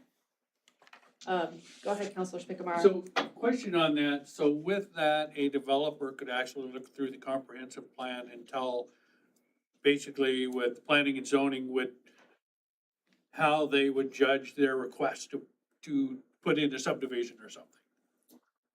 Not necessarily a subdivision. The way that Lewiston has a development process, we divorced subdivisions and zoning requirements. So as a part of the subdivision process, you want to look at how is the property zoned currently, and does your future plan for that subdivision match the current zoning? Or if it doesn't, does it match our future land use map, which is essentially a future zoning? So if there is a plan to make a subdivision and say currently your land is zoned agricultural, but in the future, we do see that being an appropriate area for residential or commercial development, there's probably a future land use map designation that identifies it as a particular type of property. So maybe it'll be neighborhood residential. And that in and of itself will give information about the types of use zones that are appropriate, the types of developments that are appropriate, the size, the density, and all that information would be available to a developer. So, when we have these applications that come in for different land use applications, including a future development, they do all of the zoning process first before they do their subdivision process, with the goal being that they get the approval for a rezone if necessary in advance, or they already have the information related to the land use, and then they can use that to plan the actual subdivision itself. But again, what we do is we look at what's the current zone, what is a future land use for this, if the current zone is maybe low density residential, but a future land use says that it's like a medium density or a higher density, because it might be in a growth center that as time goes on, the city's encouraging infill. So that future planning would be a part of that document. And then as the applicant, they would use the information in the comprehensive plan to show the comprehensive plan supports this because, and then they just lay out the information that they have about why the comprehensive plan supports their higher density or change in land use. Go ahead, Councilor Wright. Thank you. So you'd said the comprehensive plan, the idea behind it is to not change it frequently. Just kind of thinking about that. So what does that mean? So what that means is for the most part, we don't make policy changes within. Most of the comprehensive plan amendments you'll see is actually us adding in lands to the city jurisdiction. So we will add in areas from our area of city impact. Once that land gets annexed, it becomes a part of the city's jurisdiction. It falls under the umbrella of our comprehensive plan, and we assign both a use zone and a future land use map designation to it at that time. So you would see a comprehensive plan amendment related to that. More recently, we did have a comprehensive plan amendment related to a statutory change, adding in the information that is now required of land use applications and an additional planning duty to the comprehensive plan. So we had to make an amendment for that. But otherwise, we're not amending, the different policy choices or other individual elements of it absent a necessary basis for it, if there's like future legislation. So there's no mechanism in place that like every 2 years we read through this as a council and determine if we still agree with it or if it makes sense based on. There is not in statute, but we do have a steering committee that is regularly reviewing that to make recommendations to the council about areas where they see as far as are we conforming with are we meeting what we expected from our comprehensive plan. I believe a couple council members here are actually on that steering committee as well. And so that's a part of those discussions to some degree. I don't know everything that happens at those particular meetings, but that would be within the realm of the steering committee of, this says that this area is going to be developed this way, but, after a couple of years, maybe that's just not feasible for regulatory or other reasons. And that might be something that's worth looking into, whether or not we reevaluate this aspect of our comprehensive plan. The problem with that potentially is that there's about 18 different elements, and changing aspect in one affects the entirety of the plan. So, these are supposed to be reviewed every 10 to 20 years. So they're intended to be longer range. And that's why I know Lewiston, we invested a lot of time in getting public input to guide the city's decision-making process. And we went kind of probably more than what we have in the past to get public input to see what they wanted Lewiston's future growth to look like. Okay. So what is zoning? So that was just the planning side, just the, why we want this area. The zoning aspect is the regulatory mechanism for the Planning and Zoning Commission. So zoning in and of itself primarily dictates land usage. It implements the comprehensive plan as far as different guidelines and definitions. It also divides lands in the city into different districts, and it's primarily land use districts, residential, commercial, and industrial. We've got a lot of different areas within our code that certain developments are only authorized in certain land use areas. It also sets allowed uses by right as far as and allowed uses with a conditional use permit, and then development standards. And the differences between uses allowed by right and uses allowed by conditional use is a use by right means if you buy a piece of property and you want to develop a duplex on it, or a two-family home, if it's an allowed use by right, you don't need any additional regulatory input as far as whether or not you can do that. Now, if you have a property and it's large enough and you want to put a multifamily home on the property and it's allowed by conditional use, you do have to go in the city of Lewiston. You have to go to the Planning and Zoning Commission after you've submitted an application. They will review it and they will make a decision on whether or not it complies with the comp plan, it doesn't create any nuisances that can't be mitigated, and a list of other things. And if they determine that it is otherwise in conformance with the comp plan and it doesn't violate any of the other standards, and there are pretty discretionary standards, then it would be approved. And if approved, then you get to use that land for that purpose, even though it wasn't originally zoned for that. But those uses had been previously identified as conditionally approved with approval from the Planning and Zoning Commission. Now, those applications don't go before the City Council unless they're appealed. And that as mentioned on another slide, but everything else, for the most part, does go to the City Council. And so the zoning aspect is those regulatory changes and setting the code. The key players as far as zoning and commission, planning and zoning is the Planning and Zoning Commission, the Lewiston City Council, and city staff. And for the most part, I'm not addressing city staff in this presentation because the role of city staff is to collect the application, to provide the commission and the city council with the regulatory guidelines relating that application, to contact outside political subdivisions to get their input on the application, and to provide general information about the subject property, the area, and the city's ability to provide services and things of that nature. The city staff, they don't make a recommendation to either body, so there is no staff recommendation associated with city staff. So they have a limited role in that sense. The Planning and Zoning Commission and the Lewiston City Council are the two that I'm focusing on today because they do have active roles that are very important.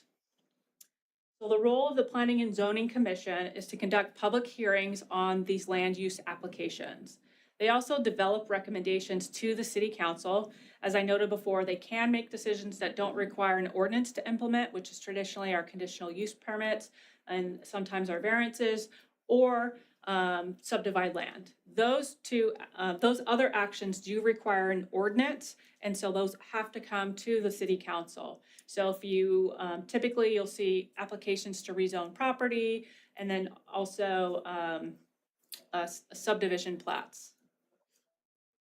So the role of the Planning and Zoning Commission, they also apply the comprehensive plan and zoning ordinance to different decisions. So many of the public hearings that the Planning and Zoning Commission have are fairly long if it's an application that is contested. So some applications we get, the applicant comes, the staff presents the application, the applicant has an opportunity to speak, and no one from the public appears. We have statutory requirements related to noticing the public hearings in the paper and giving mailed notice to the neighbors within 330 feet of the subject property. And in many cases, we don't have anyone provide any public comment or provide any written comment. And for those, we accept written comment by email, by letter. You can call in and speak to the community development and essentially leave a message as far as your comment, or you can come in person and provide public comment. If you do one of the first three, we do provide that to the commission, to the staff, to the applicant, and anyone else that requests notice. But again, that is a part of a statutory process. In those instances, the public hearings tend to be a lot faster. But when we have a contested matter, we have a public hearing process that could be a couple of hours long, accepting comments from the public, allowing the applicant to speak, having questions from the Planning and Zoning Commission. And that's before they even get to the process of making a decision and identifying the relevant criteria and standards that they're basing their decision on. So these tend to be longer hearings depending on the type of matter. As you might recall, when we had an application for a conditional use permit for the tiny home village, we had a pretty lengthy process. It was even longer at the Planning and Zoning, and a lot of the hearings processes was done at the lower level, and then we had the appeal hearing before you all. And so it can be a pretty long process, which is why it's a benefit to have it before the Planning and Zoning, because sometimes they only have one or two matters because they do a little bit of planning and just the frequency of the applications. The Planning and Zoning Commission, they act primarily in two roles. The first is legislative, where they're making policy recommendations.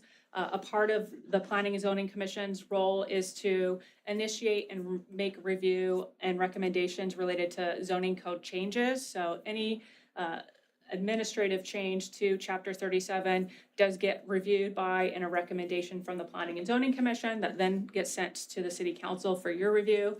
And then they also do the quasi-judicial role, which is their discretionary decision-making role.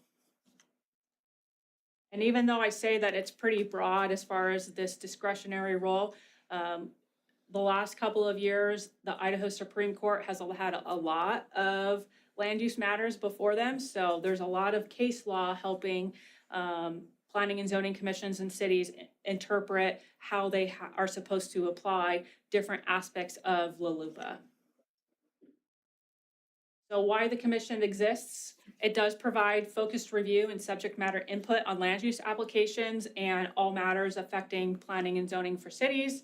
They offer dedicated public forums for issues to be discussed and considered. They develop a clear and complete public record for city council review. Again, there are specific requirements to creating a record, having decisions be based on a public record, and also transcription and record keeping requirements for that record. The Planning and Zoning Commission also evaluates all proposals before being forwarded to the City Council for final consideration. The only exception for that is contract zones, which according to City Code start and end with the City Council. The role of the City Council, so now something has, an application has been received or a question is being presented to the City Council. Ultimately, you are the final decision makers for all planning and zoning related matters. You adopt the ordinances associated with planning and zoning, and you develop the policies related to planning and zoning. You also make final decisions related to the rezoning of land use districts, subdivisions of property, and appeals of final decisions of the Planning and Zoning Commission. If it is appeal from the Planning and Zoning Commission, you are the last stop before an applicant goes to the courts. and whether that's an applicant being someone applying to appeal decision in favor, or an individual applying to appeal decision against a particular application. And this, oh, go ahead. Yeah, so I don't want to get too far off track this, but one of the things that struck me as odd when I first got on the council was not being able to go look at the actual land that somebody's requesting an appeal on or a subdivision is happening on. It just seems silly. Why can't I go look at what's actually being asked for? So that relates to the statutory requirements that you base a decision on the public hearing. And in many instances, a site visit is not included as a part of the public hearing. It could be included, but if there is a site visit, we have to include that in our statutory notices. That way everyone has the same opportunity to view the property at the same time in the same condition and to be available for questions, if any, so that the people making the decision, as well as the applicant and anyone else that's affected by the decision, has an opportunity to the same information at the same time. So we'd have to put it in the, like, on this date at this time, city councilors may go look at this property. The city councilors, the applicant, and all interested or affected individuals, yes. So that is in statute, and that is something that through the establishment of case law, decisions have been reversed based on the fact that individuals either during the application process or outside of the application process indicated that they performed site visits, but it was not noticed as a part of the public hearing process, and so that was found to be an unpermissible decision-making factor.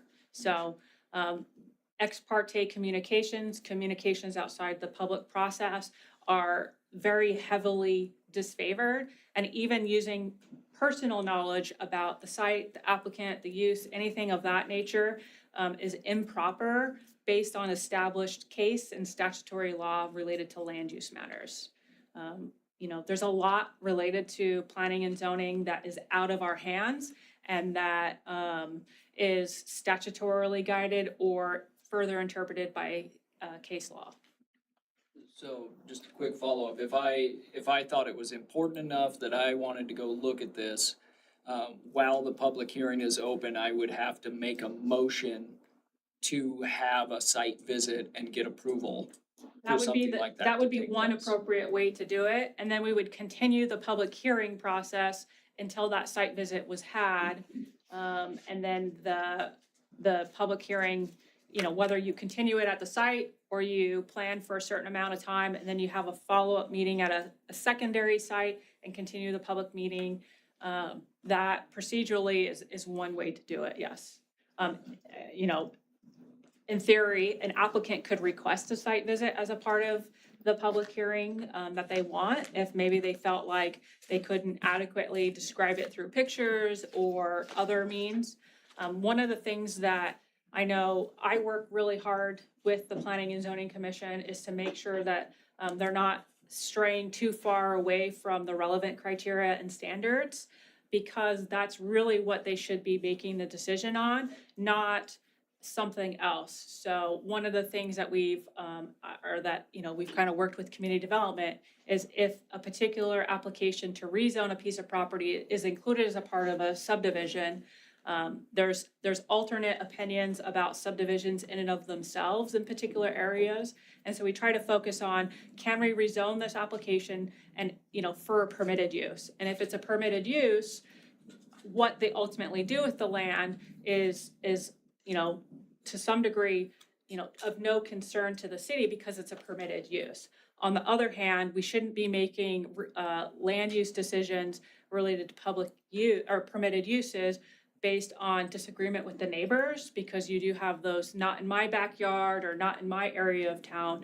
But, you know, when we look at some of these rezoning applications, if it's permitted in the zone, we shouldn't be focused too much on, you know, well, I don't want these kind of people that live in these kind of places, whether it's apartment buildings, multifamily homes, or some other higher density use, even something as much as duplexes, triplexes, or apartment buildings, people have negative connotations with people that don't own the land, and they will come in and they'll express those. And that in and of itself should not be the basis on why we should or should not rezone property that, otherwise is in conformance with the comprehensive plan, otherwise isn't creating any, nuisance, any actual nuisances or anything of that nature. Even things as simple as, well, that lot's always been undeveloped, and if you develop that lot or rezone this property, now my view is obstructed, and you should deny that. So, we get those kind of things a lot too, and we have to make sure that we're not focusing on those elements, but does it meet the regulatory requirements? Does it meet the comprehensive plan? And is there some other reason that we can justify why it should or should not be approved? Things that are typically appropriate are, a negative effect on property values, the effect on public infrastructure, the ability of the school district to provide, an education to whatever higher density, and some of those other factors.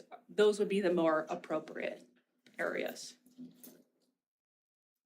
So ultimately, all land, and that ties into my next part, that, focusing on this relevant criteria and standards helps ensure that these decisions reflect both legal standards and community policy. There are different views on development on both sides of pro and against development, but ultimately it's the city council that sets the policy and makes the final decisions, and your policy is reflected through the code changes that you make and then the policies that you ultimately adopt related to other aspects. Planning and zoning commissions, the key distinctions between the two: the Planning and Zoning Commission recommends different actions related to land uses, and they provide dedicated forums to review the application in depth in ways that can be pretty time consuming for the city council, and then they forward that information to the city council. If a matter does come to the city council, you then do have the ability to watch the public meeting that was had related to it. You just can't go personally to it yet, because we don't know what information may be presented to you outside of that, and we don't want to influence you before it comes to you, because there might be some issues that you're told one thing by an applicant or property owners, and then a whole other thing is presented. And then the Planning and Zoning Commission, they build the public record. Ultimately, they act as the advisor to the planning or to the city council. All of the people on the Planning and Zoning Commission are appointed by you, and they are interviewed, they apply for, are interviewed with staff, and a member of the city council is often on a part of that interview panel. And then you get a recommendation from the mayor and approval by the city council. The city council decides most of those applications. You adopt the law that we base all those applications off of as far as city code, and you set the policy for development in the city. Just a clarification, I didn't know I could watch the meeting.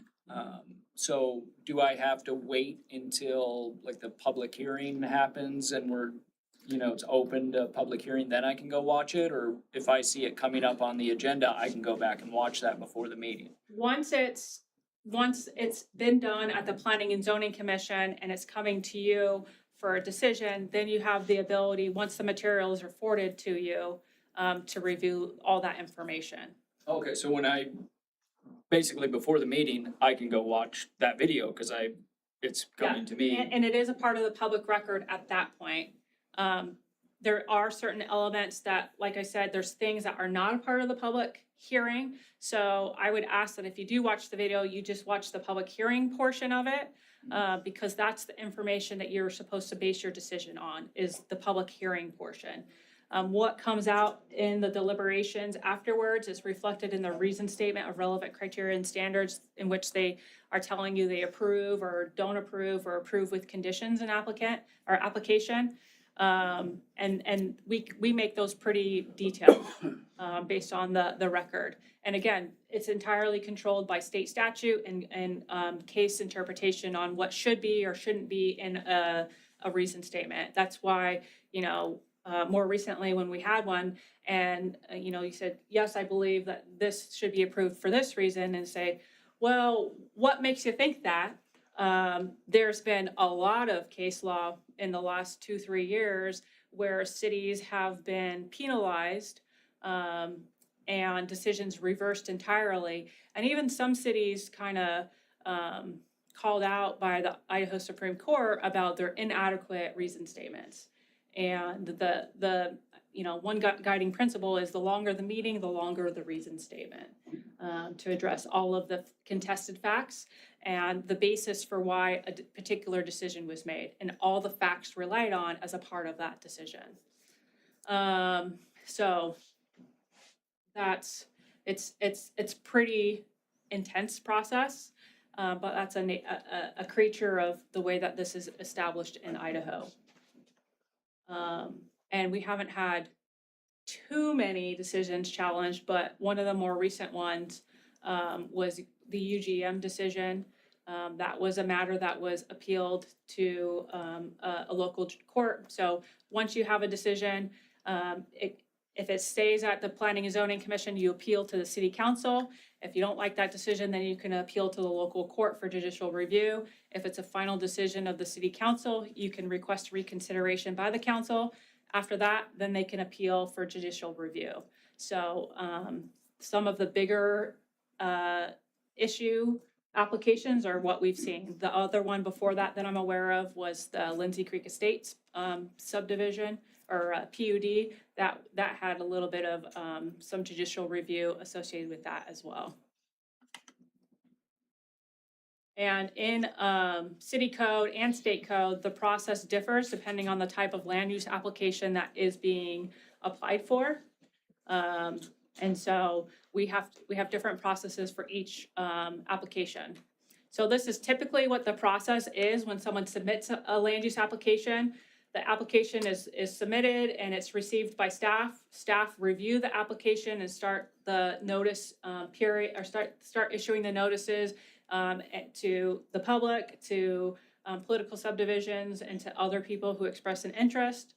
The matter then goes before the Planning and Zoning Commission, where they have the public hearing and they make their decision and a recommendation.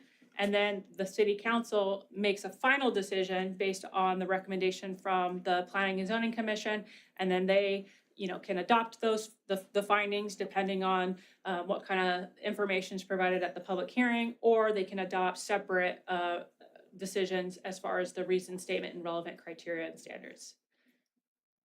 So Lewiston City Code provides the process for each type of land use application. So, an application for a rezone is different from an application for a conditional use permit, is different from an application for a variance, and is even different for an application to make a code amendment. So public hearings generally, you keep hearing me say it, but they are required by statute, and we are required to provide notice and an opportunity for people to be heard. And typically, as far as public hearings for land use applications, we limit the public hearing to the land use application that's before us. It's not an opportunity to have a public hearing and talk about, some other development or other concerns in the city. It's specifically about this application. City code and Idaho code only require one public hearing, and it requires the Planning and Zoning Commission to conduct that public hearing. We do have a second City Council public hearing, which is entirely optional. It's a practice that the city has done. I don't know why, but it's a practice that has pros and cons to it. One of the cons I've seen is we'll have no one come for planning and zoning, and then we'll have a lot of people in an entirely different type of public hearing at the City Council. It also can be more costly for the applicant, because the applicant is ultimately responsible for all of the public notice fees that we put out, and that includes redoing all of the newspaper notices, redoing all of the mailed notices. And so that would be another con. One of the pros, though, is that it does provide more information to make a decision, but on the same side, that's potentially a con because it's different information than what the Planning and Zoning Commission was presented. So it might essentially make their recommendation you know, not even relevant anymore because it might be entirely different information that's being presented. So if I had a say, I would say just keep one public hearing with the Planning and Zoning Commission, but allow the city council that if you do want to have a new public hearing, provide for that process if you felt it was appropriate, knowing that that cost will fall on the shoulders of the applicant who is making the land use application. Question about that. So if we didn't have a public hearing, could we still have planning and zoning there to ask them clarifying questions about what their decision? That is the purpose of the reason statement. And that is why you would have the ability to watch the public hearing that was previously done. But we couldn't ask them questions at our meeting saying, I saw this, what did you mean by this, or? No, that's not a typical part of the process because now you would be collecting information outside of a public hearing.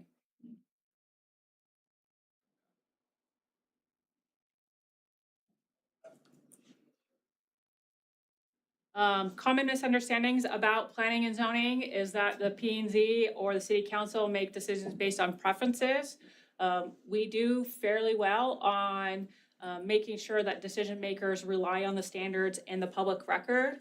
Part of that is with the Planning and Zoning Commission, you know, if they say, I do think this or I don't think this, it's always followed by because this information was presented or this information was not presented, and I, you know, find that that is more persuasive because of this, or it raises concerns about that. Public opinion alone is enough to make a decision.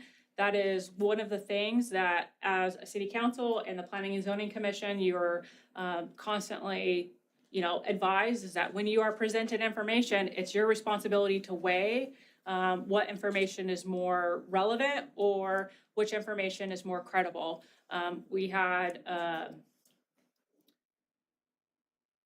a recent issue, it's still technically open, so I'm not gonna talk about it, but sometimes what happens is one neighbor will say, you know, this utility cannot be provided, but the applicant will say this, you know, I have a letter from the utility saying that they can provide services. And what will happen then is as a commission or a city council, it's your responsibility to weigh which information is more credible to you. The applicant with a letter from the utility or a neighbor saying it's just not possible. There's also concerns sometimes about whether or not a particular use creates a nuisance. And that one is one where a lot of it is opinion based. And you know, you have to weigh what you know about planning and zoning and the information that's presented to you on whether or not something will create a nuisance. The Planning and Zoning Commission decides everything. The City Council retains final authority on all decision making. The things where they don't necessarily have a play is based on statute, and that's through conditional use permits. Ultimately, if you wanted to change that, it's more within your, you know, it's well within your purview to make that change. As it stands though, current city code says that it's the Planning and Zoning Commission that can make that final decision. The bottom line is Planning and Zoning Commission complements the City Council, and they are your advisors. They are picked by you. They are, you know, regulated by you. You create the decision-making processes hand in hand with state statutes and controlling case law. But the planning and zoning process in and of itself is a structured and detailed process. It's not just random decision-making. It provides a regulatory and a policy framework. It's not just policy-based. And it, you know, like I said, it balances that private property rights and public interests interplay. And it helps, you know, protect an individual's ability to do what they want on their property while at the same time taking in consideration the rest of the neighborhood and the rest of the community as a whole. And all good decisions require clear policies, clear rules, clear processes, and clear roles. And, you know, as new case law comes out and more information comes out, that information's constantly being pushed out to the city council and the planning and zoning commission. So if you have any more questions, I am here to answer. Counselor Klein? Is there currently a spot open on the Planning and Zoning Commission? There is not currently a spot open on the Planning and Zoning Commission, but you never really know. Sometimes those spots open because someone can't attend frequently enough, or someone's, life responsibilities change and they have to step away from their role.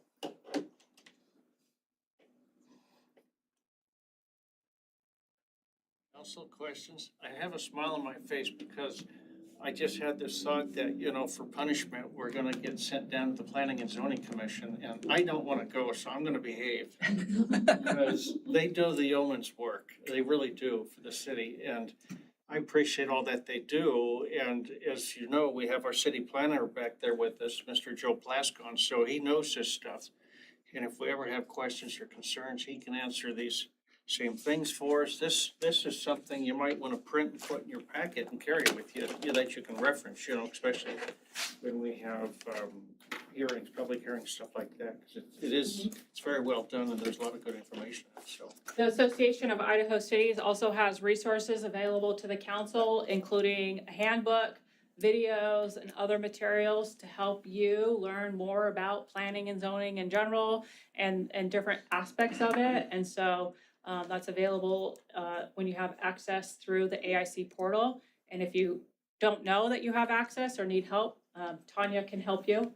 And I can help you navigate that if you need any assistance.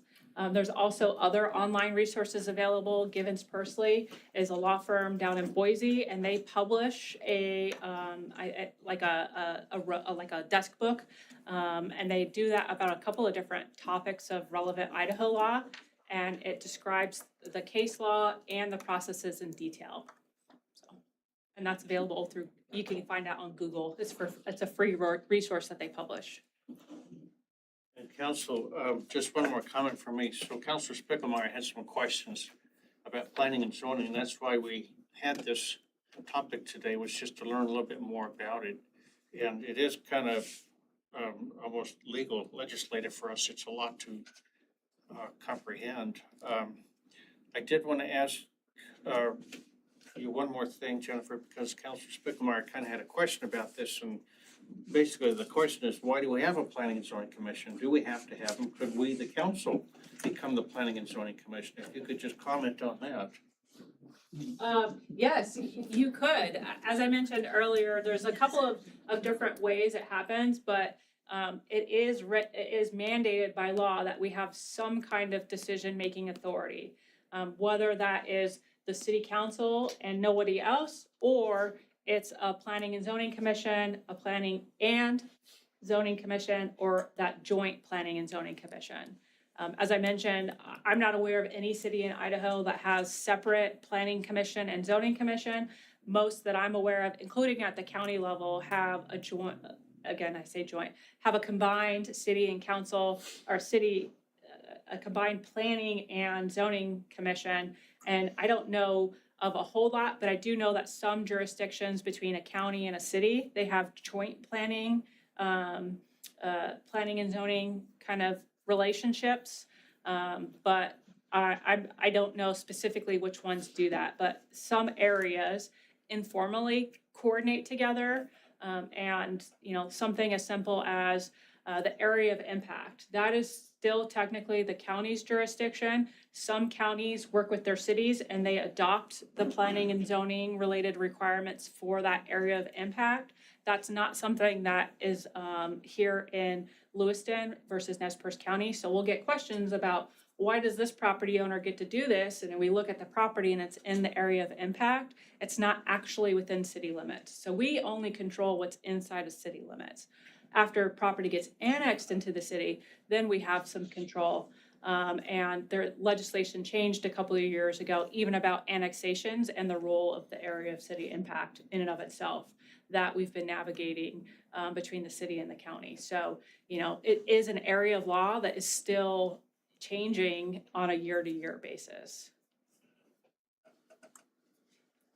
Counselor Wright. Yeah, so one thing, and hopefully I'm not too far off topic here. I'm on, I think I'm still on this commission. It's, is it the Impact Fee Advisory Board? Mhm. If I'm naming the right one, it's about how development could impact, driving conditions or Mhm. roadways or things of that nature.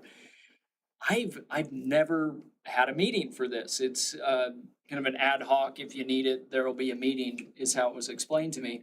And I'm curious with some of these subdivisions that come before us or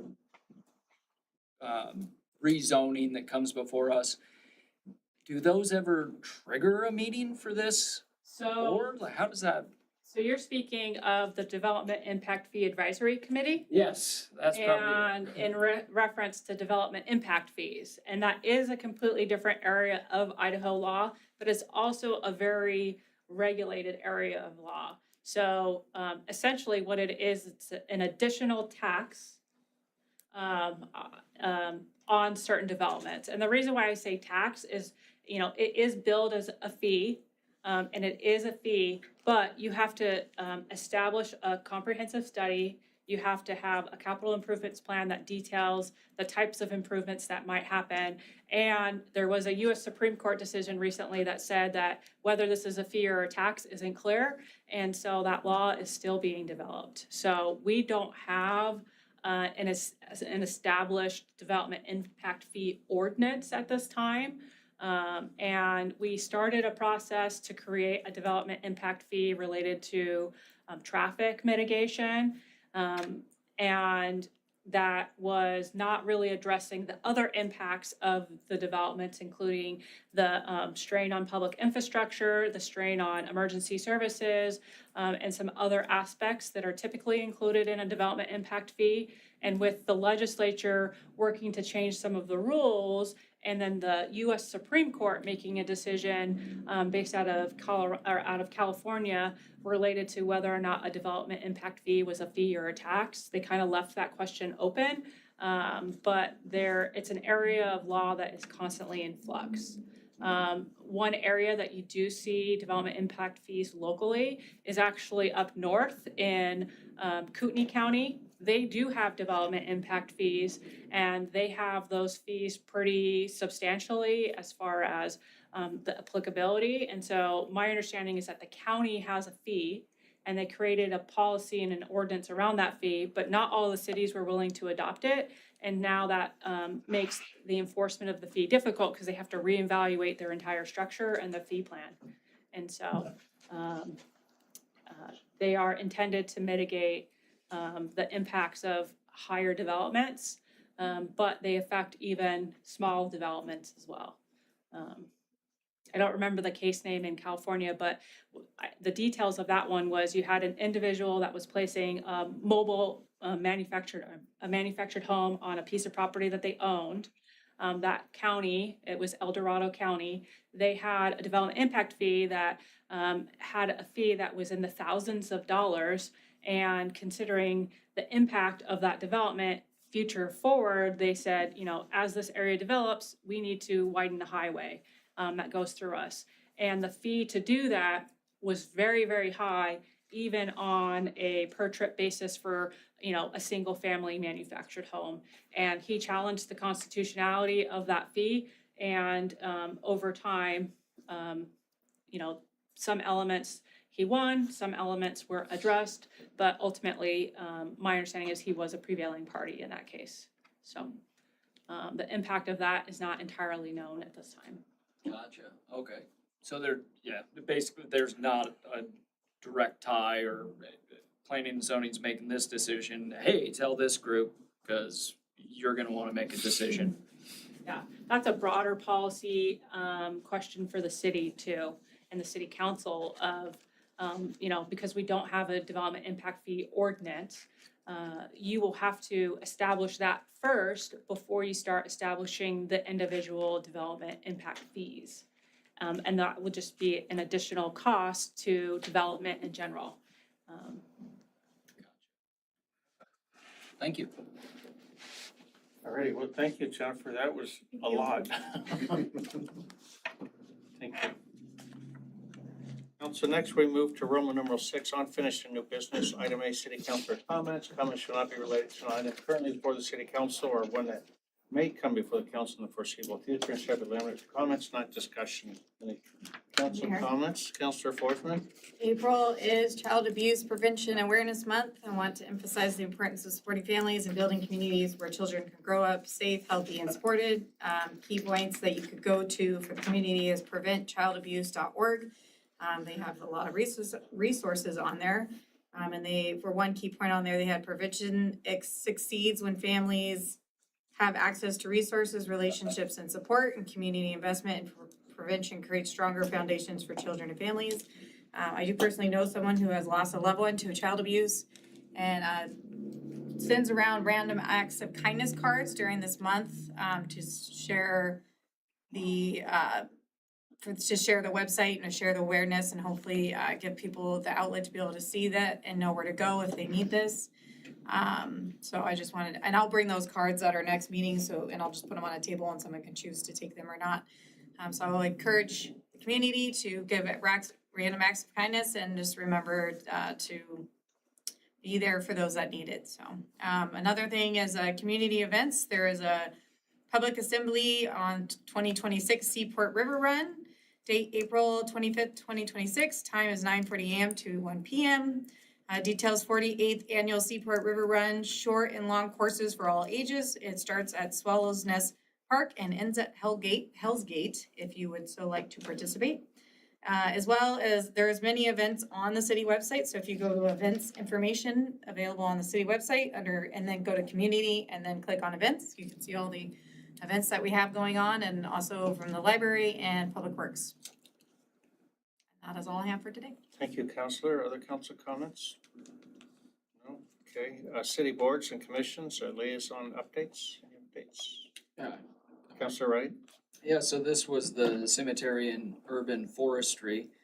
And correct me if I get any of this wrong, if any dates have changed or anything, but on our April 22nd meeting, our upcoming meeting, we're at least at the moment, planning to meet at the cemetery instead of at the community center. And we'll be planting the Liberty tree.